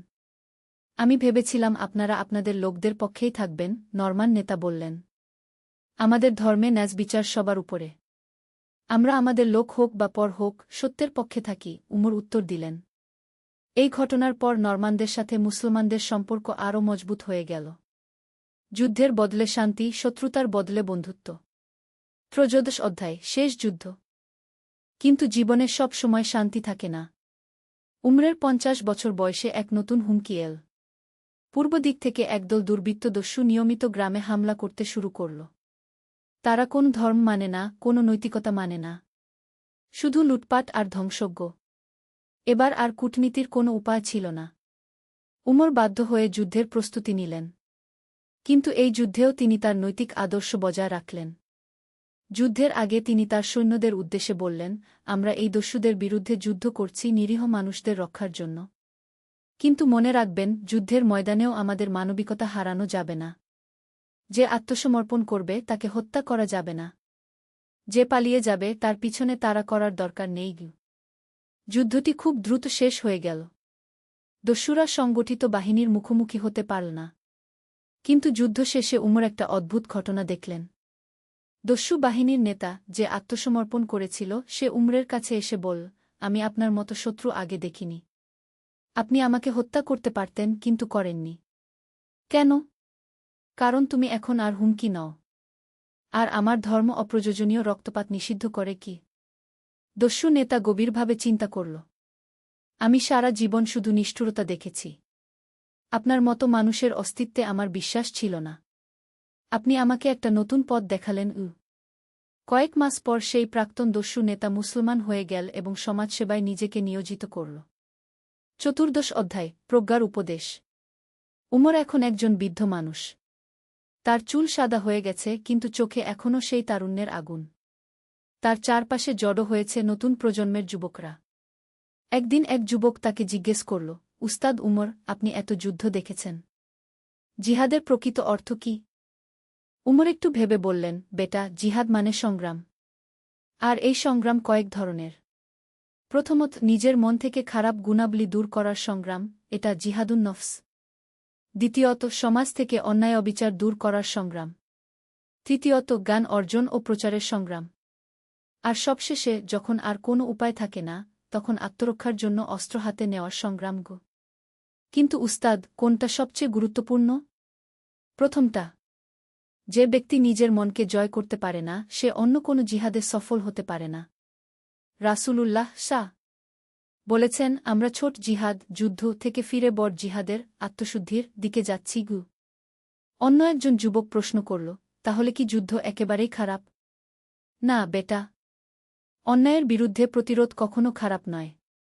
কিন্তু যুদ্ধ করার আগে দেখতে হয় সেটা সত্যিই প্রয়োজনীয় কিনা। যুদ্ধের সময় দেখতে হয় আমরা ন্যায়ের পথে আছি কিনা।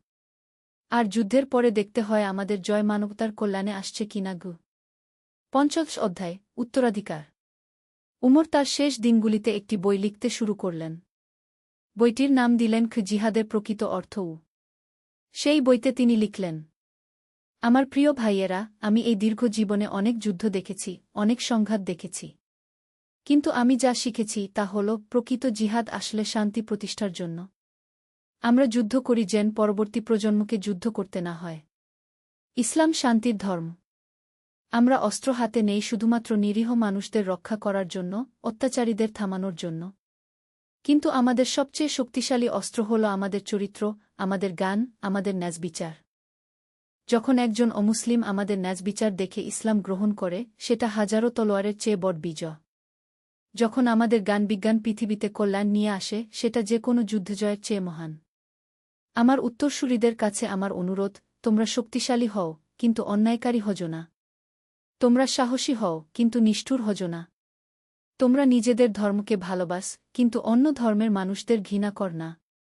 মনে রাখবে, আল্লাহ তায়ালা বলেছেন, তোমাদের মধ্যে যারা ঈমান আনে এবং সৎকাজ করে, তারাই পৃথিবীর উত্তরাধিকারী হবে। এই উত্তরাধিকারিত্ব অর্জন হয় তলোয়ারের জোরে নয়, চরিত্রের জোরে। কি? ষোড়শ অধ্যায়, শেষ নিঃশ্বাস। উমরের মৃত্যুর আগের দিন তার বিছানার পাশে এসে বসলেন আব্দুর রহিম, প্রাক্তন পেড্রো। দুই বন্ধু দীর্ঘ সময় নীরবে বসে রইলেন। উমর ভাই, আব্দুর রহিম বললেন, আপনি আমার জীবন বদলে দিয়েছেন। কিন্তু শুধু আমার নয়, এই অঞ্চলের হাজার হাজার মানুষের জীবন বদলে দিয়েছেন। উমর দুর্বল কণ্ঠে বললেন, আব্দুর রহিম ভাই, আমি কিছুই করিনি। আল্লাহই সব করেছেন। তিনি আমাকে দিয়ে তার কাজ করিয়ে নিয়েছেন। আপনি কি মনে করেন আমরা সফল হয়েছি? উমর জানালার দিকে তাকালেন। বাইরে বিভিন্ন ধর্মের শিশুরা একসাথে খেলছে। মুসলিম, খ্রিস্টান, ইহুদি শিশুরা কোনো ভেদাভেদ ছাড়াই। দেখুন আব্দুর রহিম ভাই, ওই শিশুদের। তারাই আমাদের সবচেয়ে বড় সাফল্য। আমরা তাদের জন্য একটা শান্তিপূর্ণ পৃথিবী রেখে যেতে পেরেছি। তারা বড় হবে ভালোবাসায়, বিদ্বেষে নয়। সেই রাতে উমর শেষবারের মতো তাহাজ্জুদের নামায় পড়লেন। সিজদায় গিয়ে তিনি দোয়া করলেন, হে আল্লাহ, আমি তোমার কাছে ক্ষমা চাই। আমার জীবনের যত ভুল ত্রুটি সব মাফ করে দাও। আমি যদি কারো কোনো ক্ষতি করে থাকি, তাও মাফ করে দাও। আর আমার পরবর্তী প্রজন্মকে সঠিক পথে রেখো। পরদিন ফজরের নামায়ের পর উমর ইবনে ইউসুফ শেষ নিঃশ্বাস ত্যাগ করলেন। তার মুখে ছিল গভীর শান্তির হাসি। সমাপ্তি, অনন্তকালের গল্প। উমরের জানায়ায় হাজার হাজার মানুষ এসেছিল। শুধু মুসলিম নয়, খ্রিস্টান, ইহুদি, এমনকি অন্য ধর্মের মানুষরাও। সবার চোখে পানি। এক খ্রিস্টান বৃদ্ধ বলছিলেন, উমর আমাদের শিখিয়েছেন যে ধর্ম মানুষকে পরস্পরের শত্রু বানায় না, মানুষের সংকীর্ণতায় শত্রুতা সৃষ্টি করে। কি? এক ইহুদি পণ্ডিত বলছিলেন, আমি উমরের কাছ থেকে শিখেছি যে সত্যিকারের ধর্মীয় ব্যক্তি সবার সাথে ন্যায়বিচার করেন। আর এক মুসলিম যুবক বলছিল, উমর চাচা আমাদের দেখিয়েছেন যে জিহাদের প্রকৃত অর্থ হল মানবতার সেবা। উমরের কবরের উপর লেখা হয়েছিল, এখানে শুয়ে আছেন উমর ইবনে ইউসুফ, যিনি তলোয়ার তুলেছিলেন সত্যের পক্ষে, কিন্তু জিতেছিলেন হৃদয়ের শক্তিতে। যিনি যুদ্ধ করেছিলেন শান্তির জন্য এবং শত্রুদের বানিয়েছিলেন বন্ধু। আল্লাহ তাকে জান্নাতুল ফিরদাউস নসিব করুন। উপসংহার, শিক্ষা ও প্রেরণা। এই গল্পের মধ্য দিয়ে আমরা শিখতে পারি।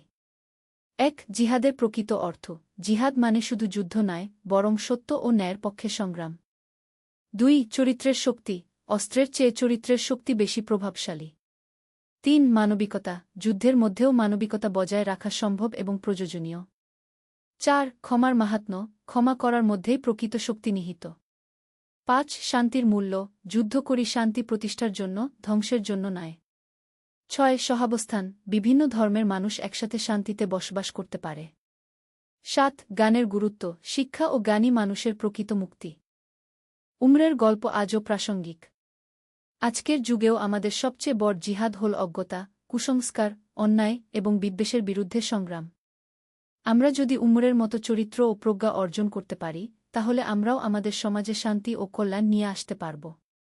আল্লাহ আমাদের সবাইকে সঠিক পথে চলার তৌফিক দান করুন। আমিন।